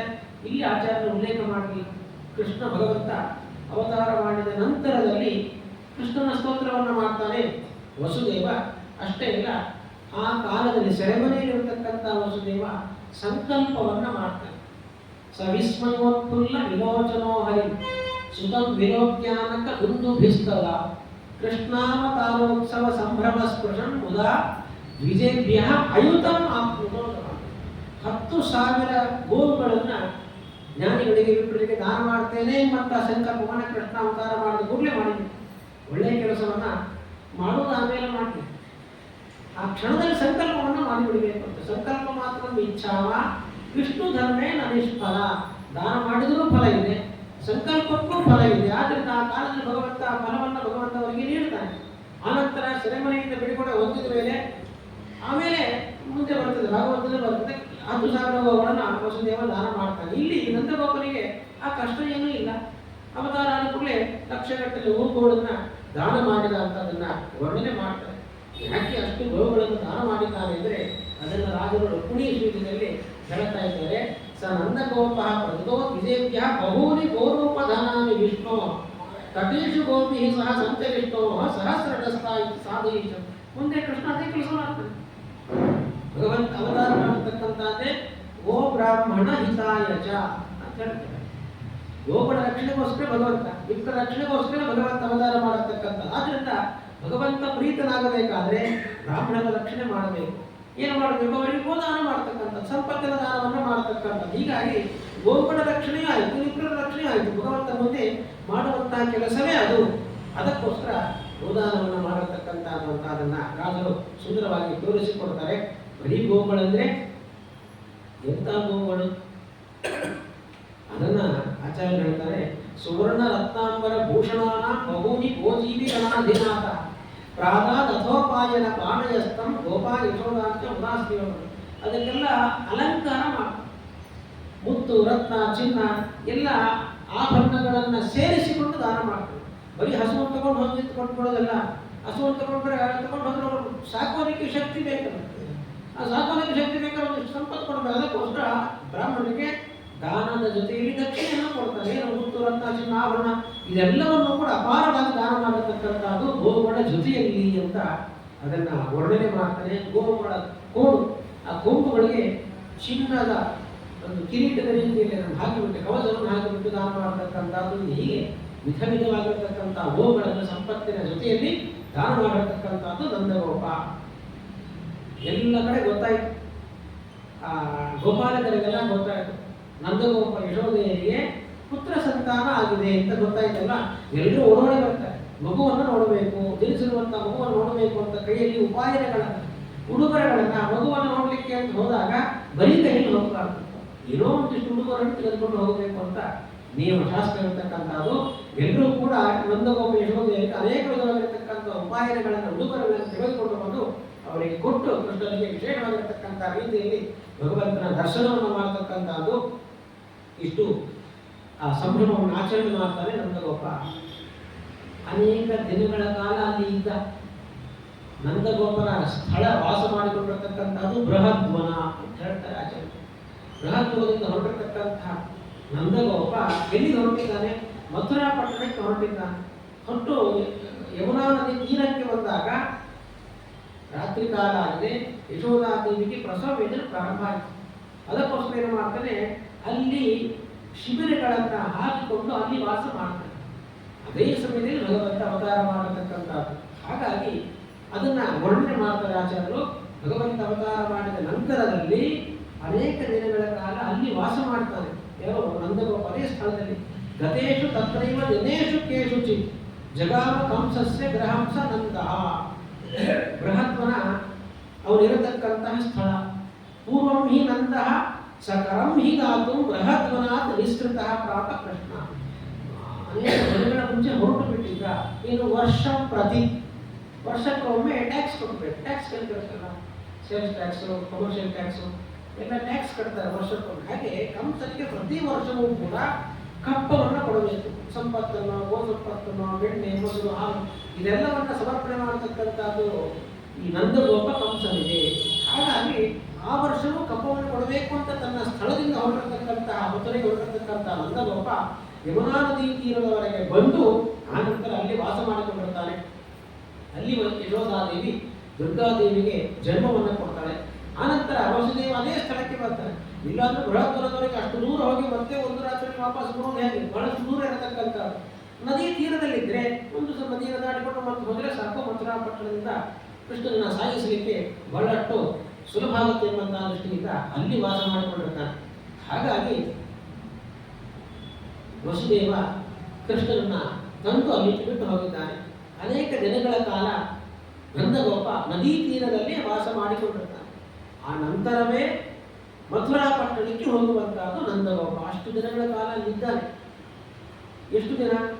ಒಂದು 10 ದಿನ ಆಗಿರಬೇಕು. ಜಾತಾಶೋಚ ಆದರೂ ಎಷ್ಟು ಪರಿಹಾರ ಆಗಬೇಕಲ್ಲ. ಹಾಗಾಗಿ ಒಂದು 10 ದಿನಗಳ ಕಾಲ ಅಲ್ಲಿಗೆ ವಾಸ ಮಾಡತಕ್ಕಂಥದ್ದು ಆ ನಂದಗೋಪ.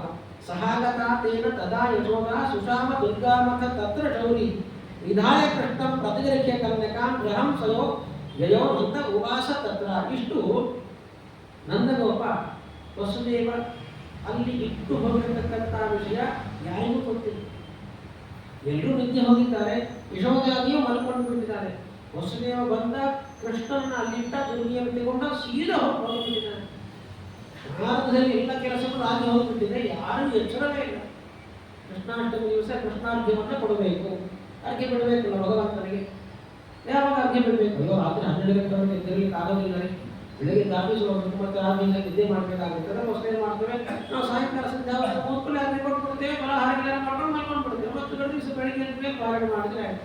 ಅನೇಕರು ಹಾಗೆ ಮಾಡತಕ್ಕಂಥದ್ದು. ಅದೇ ಅರ್ಘ್ಯವನ್ನು ಆ ಸಮಯದಲ್ಲಿ ಕೊಡಬೇಕು. ಹಾಗಾಗಿ ಕೃಷ್ಣ ಅವತಾರ ಮಾಡುವಂತಹ ಸಮಯದಲ್ಲಿ ಈ ಕಡೆ ಎಲ್ಲರೂ ಮಲ್ಕೊಂಡಿದ್ದಾರೆ. ವಸುದೇವ ಅಲ್ಲಿಂದ ಕೃಷ್ಣನನ್ನ ಎತ್ತಿಕೊಂಡು ಬಂದು ಅಲ್ಲಿ ಯಶೋಧಾದೇವಿ ಹಾಸಿಗೆ ಇಟ್ಬಿಟ್ಟು ಹೊರಟೋಗಿದ್ದಾನೆ. ಹೋದ ಮೇಲೆ ನಿರುಷ್ಯ ತಸ್ಮಿನ್ ಯಮುನಾ ತಟೇ ಮಾಸಂ ಯೋ ದಷ್ಟು ಕಾಮೋ ರೈಲು. ನೋಡಿ ಆಚಾರ್ಯ ಹೇಳ್ತಾರೆ, ವಸುದೇವ ಬಂದು ಹೋದ ಮೇಲೆ ಅದೇ ಸ್ಥಳದಲ್ಲಿ ಯಮುನಾ ನದಿ ತೀರದಲ್ಲಿ ನಂದಗೋಪ 1 ತಿಂಗಳ ಕಾಲ ವಾಸ ಮಾಡಿದ್ದಾನೆ. 1 ತಿಂಗಳಲ್ಲಿ ಆಮೇಲೆ ಆ ಕಡೆ ಹೋಗ್ತಾನೆ ಮಥುರಾ ಪಟ್ಟಣಕ್ಕೆ. 1 ತಿಂಗಳಷ್ಟು ಯಮುನಾ ನದಿ ತೀರದಲ್ಲಿ ವಾಸ ಮಾಡಿಕೊಂಡಿದ್ದಾನೆ ತನ್ನ ಪರಿವಾರದವರ ಜೊತೆ ನಂದಗೋಪ. 10 ದಿನಗಳು 1 ತಿಂಗಳಲ್ಲಿ ಬಿಟ್ಟಿದ್ದಾನೆ. ಯಾಕೆ? ಮಗು ಅವತಾರ ಮಾಡತಕ್ಕಂಥ ಭಗವಂತ ಮಗು ಅಂತ ಭಾವಿಸಿದ್ದಾನೆ. ಹಾಗಾಗಿ 1 ತಿಂಗಳಷ್ಟು ಕಾಲದಲ್ಲಿ ವಾಸ ಮಾಡಿ ಆಮೇಲೆ ಕಂಸನ ಭೇಟಿಗೆ ಹೊರಟಿದ್ದಾನೆ. ರಾತ್ರೋಧಕಂ ದತ್ತಕರಂ ದದರ್ಶ ಶೂರಾತ್ಮಕೋ ವಾಕ್ಯ ಉವಾಚತೇನ. ಆಮೇಲೆ ಹೋಗ್ತಾನೆ. ಯಮುನಾ ನದಿ ದಾಟಿ ಮಥುರಾ ಪಟ್ಟಣಕ್ಕೆ ಹೋದ ಮೇಲೆ ಕಪ್ಪವನ್ನು ಕೊಟ್ಟ ಕಂಸನಿಗೆ. ಕಪ್ಪ ಕಾಣಿಕೆಯನ್ನು ಕೊಂಡು ವಾಪಸ್ ಬರಬೇಕಲ್ಲ. ವಾಪಸ್ ಬರೋದಕ್ಕಿಂತ ಮುಂಚೆ ವಸುದೇವ ನಂದಗೋಪನನ್ನ ಭೇಟಿ ಮಾಡ್ತಾನೆ. ಕಂಸ ವಸುದೇವ ದೇವಕಿಯರನ್ನ ಸೆರೆಮನೆಯಲ್ಲಿ ಹಾಕಿದ್ದ. ಕೃಷ್ಣ ಬೇರೆ ಕಡೆ ಜನಿಸಿ ಬೆಳೀತಾ ಇದ್ದಾರೆ ಅಂತ ದುರ್ಗಿ ಹೇಳಿದ ಮೇಲೆ ಅವರಿಬ್ಬರ ಕ್ಷಮೆ ಕೇಳಿಬಿಟ್ಟು ಏನ್ ಮಾಡ್ತಾರೆ, ಅವರನ್ನು ಬಿಡುಗಡೆ ಮಾಡಿಬಿಡ್ತಾರೆ. ಅಯ್ಯೋ ನಿಮ್ದೇನು ತಪ್ಪಿಲ್ಲ, ಸುಮ್ಮನೆ ನಿಮ್ಮ ಮಕ್ಕಳನ್ನು ಸಾಯಿಸಿಬಿಟ್ಟಿದ್ದೇನೆ ಅಂತ ಕ್ಷಮೆ ಕೇಳಿದಲ್ಲ, ಮರುಕ್ಷಣದಲ್ಲಿ ಅವರಿಬ್ಬರನ್ನು ಬಿಡುಗಡೆ ಮಾಡ್ತಾನೆ, ಅವರವರ ಮನೆಗೆ ಕಳಿಸಿಕೊಟ್ಬಿಡ್ತಾನೆ. ಆದ್ರಿಂದ ವಸುದೇವ ದೇವಕ್ಕೆ ತಮ್ಮ ಮನೆಯಲ್ಲಿ ಇರ್ತಾರೆ. ನಂದಗೋಪ ಬಂದಿದ್ದಾನೆ. ಬಂದ ಮೇಲೆ ಕಬ್ಬ ಕಾಣಿಕೆಯನ್ನು ಕೊಟ್ಟ ಮೇಲೆ ವಸುದೇವ ಅಲ್ಲಿ ನಂದಗೋಪನನ್ನ ಭೇಟಿ ಮಾಡ್ತಾನೆ. ಭೇಟಿ ಮಾಡಿಬಿಟ್ಟು ಒಂದು ಮಾತನ್ನು ಹೇಳ್ತಕ್ಕಂಥದ್ದು ವಸುದೇವ ನಂದಗೋಪನಿಗೆ, ಯಾಹಿ ಉತ್ಪಾದಾ ಸಂತಿ ತತ್ರೇ ತ್ಯುದೀರಿದೆ ಜಗಾಮ ಶೀಘ್ರಂ ಯಮುನಾಂಸ ನಂದ ಹೇಳ್ತಾರೆ ವಸುದೇವನು. ನಂದಗೋಪ ಕೂಡಲೇ ನೀನು ಹೊರಟು ಬಿಡು, ನಿನ್ನ ಸ್ಥಳಕ್ಕೆ ಕೂಡಲೇ ಹೊರಟು ಬಿಡು. ಯಾಕೆ ಅಂದರೆ ಅಂತರಿಕ್ಷದಲ್ಲಿ ಅನೇಕ ಉತ್ಪಾತಗಳು ಕಾಣಿಸಿಕೊಳ್ತಾ ಇದ್ದಾವೆ. ಉತ್ಪಾತಗಳು ಅಂದರೆ ಅಪಶಕುನಗಳು ಕಾಣಿಸ್ತಾ ಇದ್ದಾವೆ. ಏನೋ ಒಂದು ದುರ್ಘಟನೆ ನಡೆಯುತ್ತದೆ ಅನ್ನುವಂಥ ಸೂಚನೆಗಳು. ಆದ್ದರಿಂದ ಕೂಡಲೇ ನೀನು ಹೊರಟು ಬಿಡು ಅಂತ ವಸುದೇವ ಒಂದು ಮಾತನ್ನ ನಂದಗೋಪನಿಗೆ ಹೇಳಿಬಿಡ್ತಾನೆ. ಇಷ್ಟು ಹೇಳಿದ್ದೇ ಸಾಕು. ಮಗುವಿನ ಮೇಲೆ ಬಹಳಷ್ಟು ಪ್ರೀತಿ ಅಲ್ವಾ. ಒಂದು ತಿಂಗಳ ಕಾಲ ಅಲ್ಲಿದ್ದಾನೆ.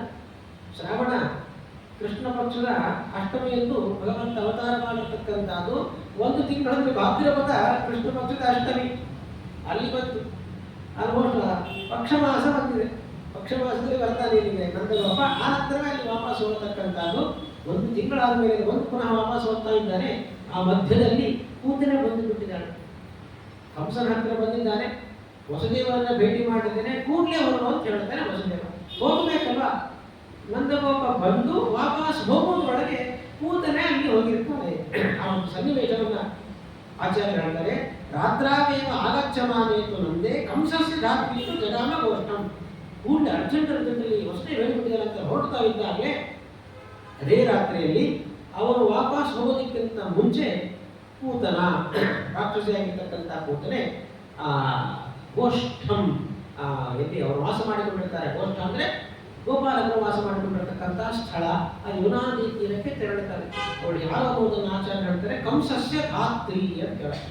ಧಾತ್ರಿ ಅಂದರೆ ದಾದಿ ಅಂತ ಹೇಳ್ತಾರೆ. ದಾದಿ ಕಂಸನನ್ನ ಬೆಳೆಸಿರತಕ್ಕಂಥವಳು, ಪೋಷಿಸಿರತಕ್ಕಂಥವಳು ಧಾತ್ರಿ. ಕಂಸಸ್ಯ ಪೂತನ ಅಂತಲೂ ಅದನ್ನು ಉಲ್ಲೇಖ ಮಾಡತಕ್ಕಂಥದ್ದು. ಅವಳು ಬರ್ತಾ ಇದ್ದಾಳೆ ಗೋಷ್ಠಕ್ಕೆ. ಆ ಸ್ಥಳಕ್ಕೆ ಬರುವಾಗ ಹೇಗೆ ಬಂದಿದ್ದಾಳೆ? ಸಾ ಪೂತನ ನಾಮ ನಿಜಸ್ವರೂಪಮಾಚ್ಛಾದ್ಯ ರಾತ್ರೋ ಶುಭ ರೂಪವಚ್ಚ ವಿವೇಶ ನಂದಸ್ಯ ಗೃಹ ಬೃಹದ್ವನ ಪ್ರಾಂತೇ ಮಾರ್ಗೇ ರಚಿತಂ ಪ್ರಯಾಣ. ಬೃಹದ್ವನದಿಂದ ಹೊರಟು ಮಥುರಾ ಪಟ್ಟಣಕ್ಕೆ ಬರುವಂತಹ ಮಾರ್ಗದಲ್ಲಿ ಯಮುನಾ ನದಿಯ ತೀರದಲ್ಲಿ ಅವನೇನು ಮಾಡಿದ್ದಾನೆ ನಂದಗೋಪ ಮನೆಯನ್ನ ಕಟ್ಟಿಕೊಂಡಿದ್ದಾನೆ. ಏನು ಮನೆ? ವಸ್ತ್ರಗೃಹ ಅಂತ ಹೇಳ್ತಾರೆ. ಅದೇ ಶಿಬಿರ ಅಂತ ಹೇಳ್ತಾರೆ. ಟೆಂಟ್ ಹಾಕಿರ್ತೇವಲ್ಲ, ವಸ್ತ್ರದ್ದೇ ಮನೆ. ಆ ರೀತಿ ಇರತಕ್ಕಂಥ ಒಂದು ವಸ್ತ್ರಗೃಹ, ಬಸವಗೃಹ, ಪ್ರಸೂತಿ ಗೃಹ ಅಲ್ಲಿ ಎಲ್ಲೂ ಇದ್ದಾರೆ. ವಿಶ್ವದಾದೇವಿ ಕೂಡ ಅಲ್ಲಿದ್ದಾಳೆ. ಆ ಸ್ಥಳಕ್ಕೆ ಬರ್ತಾ ಇದ್ದಾಳೆ ಪೂತನಾದೇವಿ. ಯಾಕೆ ಬಂದಿದ್ದಂದ್ರೆ ಕೃಷ್ಣನ ಸಂಹಾರ ಹೊರಟು ಬರುವಾಗ ಯಾರಾದರೂ ದಾರಿಯಲ್ಲಿ ಮಕ್ಕಳೇನಾದರೂ ಕಾಣಿಸಿಕೊಂಡ್ರೆ ಸಾಯಿಸಿಕೊಂಡೇ ಬರೋದು. ಮಕ್ಕಳನ್ನು ಸಾಯಿಸೋದೇ ಕೆಲಸ ಅಲ್ಲ, ಬೇರೆ ಏನೂ ಅಲ್ಲ. ಮಕ್ಕಳನ್ನು ಸಾಯಿಸೋದು ಬರೋದು. ದಾರಿಯಲ್ಲಿ ಸಿಕ್ಕಿರತಕ್ಕಂಥ ಮಕ್ಕಳನ್ನು ಸಾಯಿಸಿಕೊಂಡು ಬರ್ತಾ ಇದ್ದಾಳೆ ಪೂತನೆ. ನೇರವಾಗಿ ಗೋಷ್ಠಕ್ಕೆ ಬರ್ತಾಳೆ. ಬಂದು ಹೇಗೆ ಬಂದಿದ್ದಾಳೆ? ನಿಜ ಸ್ವರೂಪ ಆಚ್ಛಾದ್ಯ. ಮಹಾರಾಕ್ಷಸಿಯವರು. ಅವಳ ಸಾಯಿಬಾಬಾ ಅವಳ ಸ್ವರೂಪ ಎಷ್ಟು ಅಂತ ಮುಂದೆ ವರ್ಣನೆ ಮಾಡ್ತಾರೆ. ಆ ಕ್ರೂರವಾಗಿರ್ತಕ್ಕಂಥ ಘೋರ ರೂಪವನ್ನು ಆಚ್ಛಾದ್ಯ ಮರೆಮಾಚಿಕೊಂಡು ಬಿಡ್ತಾಳೆ. ಶುಭ ರೂಪವಚ್ಚ ಸುಂದರವಾಗಿರ್ತಕ್ಕಂಥ ಅಪ್ಸರ ಸ್ತ್ರೀಯಂತೆ ಸುಂದರವಾಗಿರ್ತಕ್ಕಂಥ ರೂಪವನ್ನು ಸ್ವೀಕಾರ ಮಾಡಿದ್ದಾಳೆ. ಯಾಕೆ? ಒಳಗೆ ಅಪ್ಸರ ಸ್ತ್ರೀ ಇದ್ದಾಳೆ. ಹೋದರೆ ಅಪ್ಸರ ಸ್ತ್ರೀಯಂತೆ ರೂಪ ಸ್ವೀಕಾರ ಮಾಡಿದ. ಯಾಕೆಂದರೆ ಒಳಗೆ ಅಪ್ಸರ ಸ್ತ್ರೀ ಸ್ವಾಭಾವಿಕ ಅಲ್ಲಿದ್ದಾಳೆ. ಹಾಗಾಗಿ ಅಂತಹ ಶುಭರೂಪವನ್ನು ಸ್ವೀಕಾರ ಮಾಡಿಕೊಂಡು ನಂದನ ಆ ಮನೆಯನ್ನು ಪ್ರವೇಶ ಮಾಡ್ತಾ ಇದ್ದಾಳೆ ಪೂತನೆ. ತೀರೇ ಭಗಿನ್ಯಾಸ್ತು ಯಮಸ್ಯ ವಸ್ತ್ರಗೃಹೇ ಶಯಾನಂ ಪುರುಷೋತ್ತಮಂ. ಭಗಿನ್ಯ ತೀರೆ ಯಾರು? ಯಮಸ್ಯ ಭಗಿನಿ, ಯಮನ ಸಹೋದರಿ ಅವಳು ಯಮುನಾದೇವಿ. ಯಮುನಾ ನದಿಯ ಹತ್ತಿರದಲ್ಲಿರತಕ್ಕಂತಹ ವಸ್ತ್ರಗೃಹ ಸ್ಪಷ್ಟವಾಗಿ ಹೇಳ್ತಾರೆ ಆಚಾರ್ಯರು. ಆ ವಸ್ತ್ರಗೃಹದಲ್ಲಿ ಶಯಾನ ಮಾಡ್ಕೊಂಡಿದ್ದಾನೆ. ಯಾಕೆ? ಭಗವಂತ ಅವಳು ಬರಲಿ ಅಂತ ಕಾಯ್ತಾ ಇದ್ದಾನೆ. ಪುರುಷೋತ್ತಮಂ ಬಂದುಬಿಟ್ಟು ಏನು ಮಾಡ್ತಾಳೆ? ಜಗ್ರಾಹ ಮಾತ್ರಾತು ಯಶೋದಯಾತಯ ನಿದ್ರಾಯುಧ ಪ್ರೇಕ್ಷ್ಯಮಾನ ಶುಭೇಗ. ಅವಳು ರಾಕ್ಷಸಿ ಆದ್ದರಿಂದ ಬರುವಾಗಲೇ ಒಂದು ರೀತಿಯಾಗಿರ್ತಕ್ಕಂತಹ ಮಾಯೆಯನ್ನು ಸೃಷ್ಟಿ ಮಾಡಿಕೊಂಡೇ ಬರ್ತಾಳೆ. ಮಾಯೆಯ ಸೃಷ್ಟಿ ಎಂತಾದ್ರೆ ಎಲ್ರಿಗೂ ಒಂದು ರೀತಿಯಾಗಿರ್ತಕ್ಕಂತಹ ಮಂಪೂರ್ಣ ನಿದ್ದೆ, ಪೂರ್ಣ ನಿದ್ದೆ ಅಲ್ಲ, ಅನಸ್ತೇಷಿಯಾ ಕೊಟ್ಟಾಗೆ. ಅನಸ್ತೇಷಿಯಾ ಕೊಟ್ಟಾಗ ಏನಾಗುತ್ತೆ? ಅರ್ಧಂಬರ್ಧ ಎಚ್ಚರಿರುತ್ತೆ. ಡಾಕ್ಟರ್ ಏನಾದರೂ ಮಾತಾಡಿದ್ರೆ ಕೇಳಿಸಿಕೊಳ್ತಾ ಇರ್ತೇವೆ, ಅದಕ್ಕೆ ರಿಯಾಕ್ಟ್ ಮಾಡ್ತೇವೆ. ಅದು ಬಿಟ್ಟರೆ ಎಲ್ಲಿ ಏನು ಆಪರೇಷನ್ ಮಾಡಬೇಕು ಅದು ಏನು ಗೊತ್ತಾಗೋದಿಲ್ಲ. ಆ ರೀತಿಯಾಗಿರ್ತಕ್ಕಂಥ ಅನಸ್ತೇಷ ಕೊಟ್ಟು ಹೇಗಿರ್ತಾರೆ ಆ ರೀತಿಯಾಗಿರ್ತಕ್ಕಂಥ ಮಂಪರನ್ನು ಎಲ್ಲ ಕಡೆ ಸೃಷ್ಟಿ ಮಾಡಿದ್ದಾರೆ. ಯಶೋಧಾದೇವಿ ನೋಡ್ತಾ ಇದ್ದಾಳೆ. ನೋಡ್ತಾ ಇದ್ದ ಹಾಗೇನೆ ಕೃಷ್ಣನನ್ನು ಎತ್ತಿಕೊಳ್ತಾಳೆ ಕೂತನೆ. ಇವಾಗ ಯಾರು ನೀನು ಅಪರಿಚಿತರಿಗೆ ಭಗವಂತ ಕೊಡಬಾರದು ಅಂತ ಹೇಳ್ತಾರೆ. ಯಾರೋ ಏನೋ ಗೊತ್ತಿಲ್ಲ. ಯಶೋಧಾದೇವಿಗೆ ಎಲ್ಲರೂ ಗೊತ್ತಿದೆ. ಯಾರು ಎಲ್ಲರೂ ಅಂದ್ರೆ ಗೋಪಿಕಾ ಸ್ತ್ರೀಯರು ಅಥವಾ ಗೋಪಾಲಕರ ಪತ್ನಿಯರು ಅಂತ ಯಾರೆಲ್ಲ ಇದ್ದಾರೋ ಅವರೆಲ್ಲರೂ ಯಶೋಧಾದೇವಿಗೆ ಗೊತ್ತಿರೋದು. ಹಾಗಾಗಿ ಪರಿಚಿತಸ್ಥರು ಯಾರಾದರೂ ಬಂದ್ರೆ ಮಗುವನ್ನು ಎತ್ತಿಕೊಡ್ತಾರೆ, ಮುದ್ದಾಡ್ತಾರೆ, ಉಡುಗೊರೆ ಕೊಡ್ತಾರೆ, ಹೋಗ್ತಾರೆ. ಅಪರಿಚಿತರು ಬಂದ್ರೆ ಮಗುವನ್ನು ಅವರಿಗೆ ಕೊಡಬಾರದು. ಹಾಗಾಗಿ ಏನು ಮಾಡಿಬಿಟ್ಟಿದ್ದಾಳೆ ಕೂತರೆ ಎಲ್ಲರಿಗೂ ನಿದ್ದೆಯನ್ನು ಸೃಷ್ಟಿ ಮಾಡ್ತಾರೆ. ಸ್ವತಃ ಯಶೋಧಾದೇವಿಗೂ ಕೂಡ ಮಂಪರು ನಿದ್ದೆಯನ್ನು ಕೊಂಡು ಬಿಟ್ಟಿದ್ದಾಳಂತೆ. ನೋಡ್ತಾ ಇದ್ದಾಳೆ ಯಶೋಧಾದೇವಿ.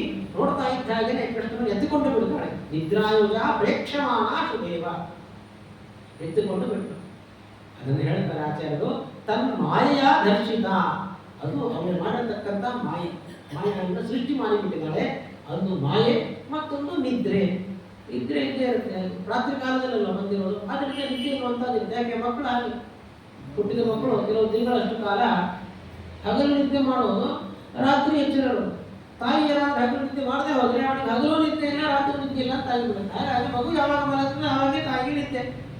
ಏನಾಗುತ್ತೆ, ರಾತ್ರಿ ಹೊತ್ತಿನಲ್ಲಿ ಬಂದದ್ದರಿಂದ ರಾತ್ರಿ ಕಾಲದಲ್ಲಿ ನಿದ್ರಾಕಾರವಾದ್ರಿಂದ ಒಂದು ನಿದ್ರೆ ಬರ್ತಾ ಇದೆ, ಮತ್ತು ಇವಳ ಮಾಯಿಯಿಂದಲೂ ಕೂಡ ನಿದ್ರೆ ಬಂದುಬಿಟ್ಟಿದೆ ಯಶೋಧಾದೇವಿಗೆ. ಆದ್ದರಿಂದ ಕಣ್ಣು ಬಿಟ್ಟು ನೋಡ್ತಾ ಇದ್ದರೂ ಕೂಡ ತಡೆಯಲಿಕ್ಕೆ ಹೋಗಲಿಲ್ಲ. ಮಗುವನ್ನು ಎತ್ತಿಕೊಡ್ತಾ ಇರತಕ್ಕಂಥದ್ದನ್ನ ಕಣ್ಣಾರೆ ಕಂಡು ಸುಮ್ಮನೆ ಎತ್ತಿಬಿಟ್ಟಿದ್ದಾಳೆ ಯಶೋಧಾದೇವಿ.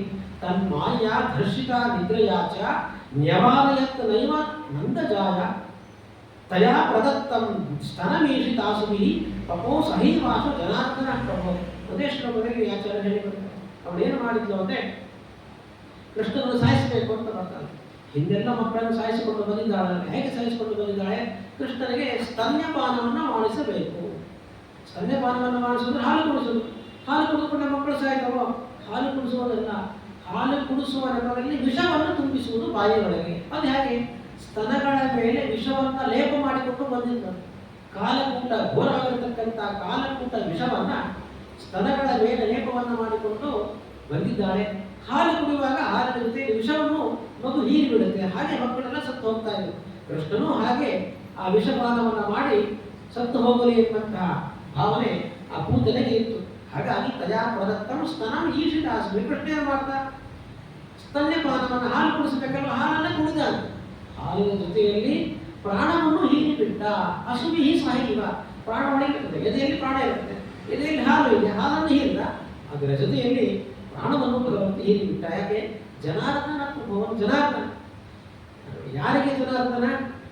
ಸಜ್ಜೀವರಾಶಿಗಳಿಗೆ ಅವರ ಜನರನ್ನು ಪರಿಹಾರ ಮಾಡತಕ್ಕಂಥದ್ದು, ದುರ್ಜೀವರಿಗೆ, ದುಷ್ಟಜೀವರಿಗೆ ಅವರನ್ನ ಸಂಹಾರವನ್ನೇ ಮಾಡತಕ್ಕಂಥದ್ದು ಭಗವಂತ. ಹಾಗಾಗಿ ಸ್ವತಃ ಜನಾರ್ದನಾಗಿರ್ತಕ್ಕಂಥ ಭಗವಂತ, ಸ್ವತಃ ವರ್ಣಮೇಲದೆ ಇರತಕ್ಕಂಥ ಭಗವಂತ ಆ ಕೂತನಿಗೆ ಅವಳು ಸಂಹಾರ ಮಾಡಬೇಕು ಅಂತ ಬಂದಿರತಕ್ಕಂಥ ಕೂತನಿನ ಭಗವಂತ ಸಂಹಾರವನ್ನು ಮಾಡಿ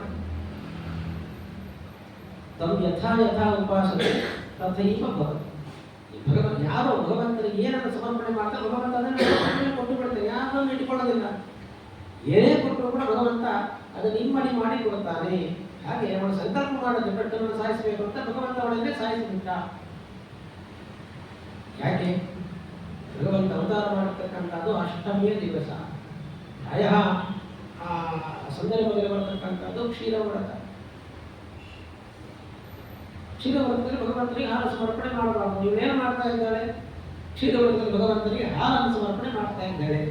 ಹಾಲಂದ್ರೆ ಅದೇ ಹಾಲು ಶ್ರೇಷ್ಠವೇ, ಅದರಲ್ಲಿ ಒಂದು ಮಾತಿಲ್ಲ. ಆದರೆ ಕ್ಷೀರವ್ರತದಲ್ಲಿ ಭಗವಂತನಿಗೆ ಹಾಲು ನೈವೇದ್ಯ ನಿಷಿದ್ಧ.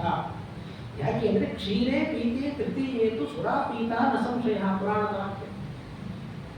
ಕ್ಷೀರವ್ರತದಲ್ಲಿ ಹಾಲನ್ನು ಕುಡಿದ್ರೆ ಸುರಾಪಾನವನ್ನು ಮಾಡಿದಂತೆ ಅಂತ ಪುರಾಣ ಹೇಳುತ್ತೆ. ಹಾಗಾಗಿ ಕ್ಷೀರವನ್ನು ಹಾಲನ್ನು ಸಮರ್ಪಣೆ ಮಾಡತಕ್ಕಂಥದ್ದು ನಿಷಿದ್ಧ ಕ್ಷೀರವ್ರತದಲ್ಲಿ.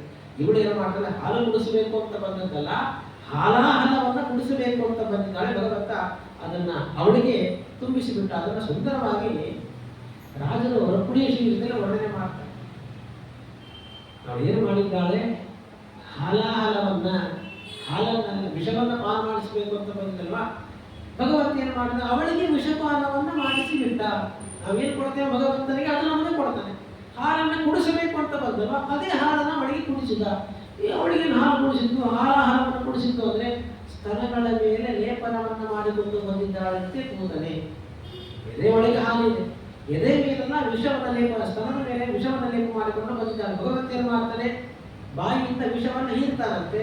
ಹೀರಿಬಿಟ್ಟು ಆ ಸ್ತನದಲ್ಲಿರತಕ್ಕಂಥ ರಂಧ್ರದ ಮೂಲಕ ಅವಳ ಎದೆ ಒಳಗೆ ಆ ವಿಷವನ್ನು ತುಂಬಿಸಿಬಿಟ್ಟ.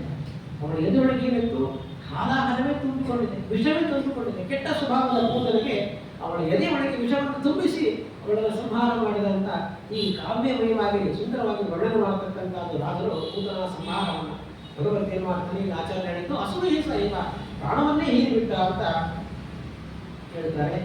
ಆಯ್ತು, ಮೃತಳಾಗಿ ಬರ್ತಾರೆ, ಸಮೃತಳಾಗ್ತಾನೆ ಕೂತನೆ.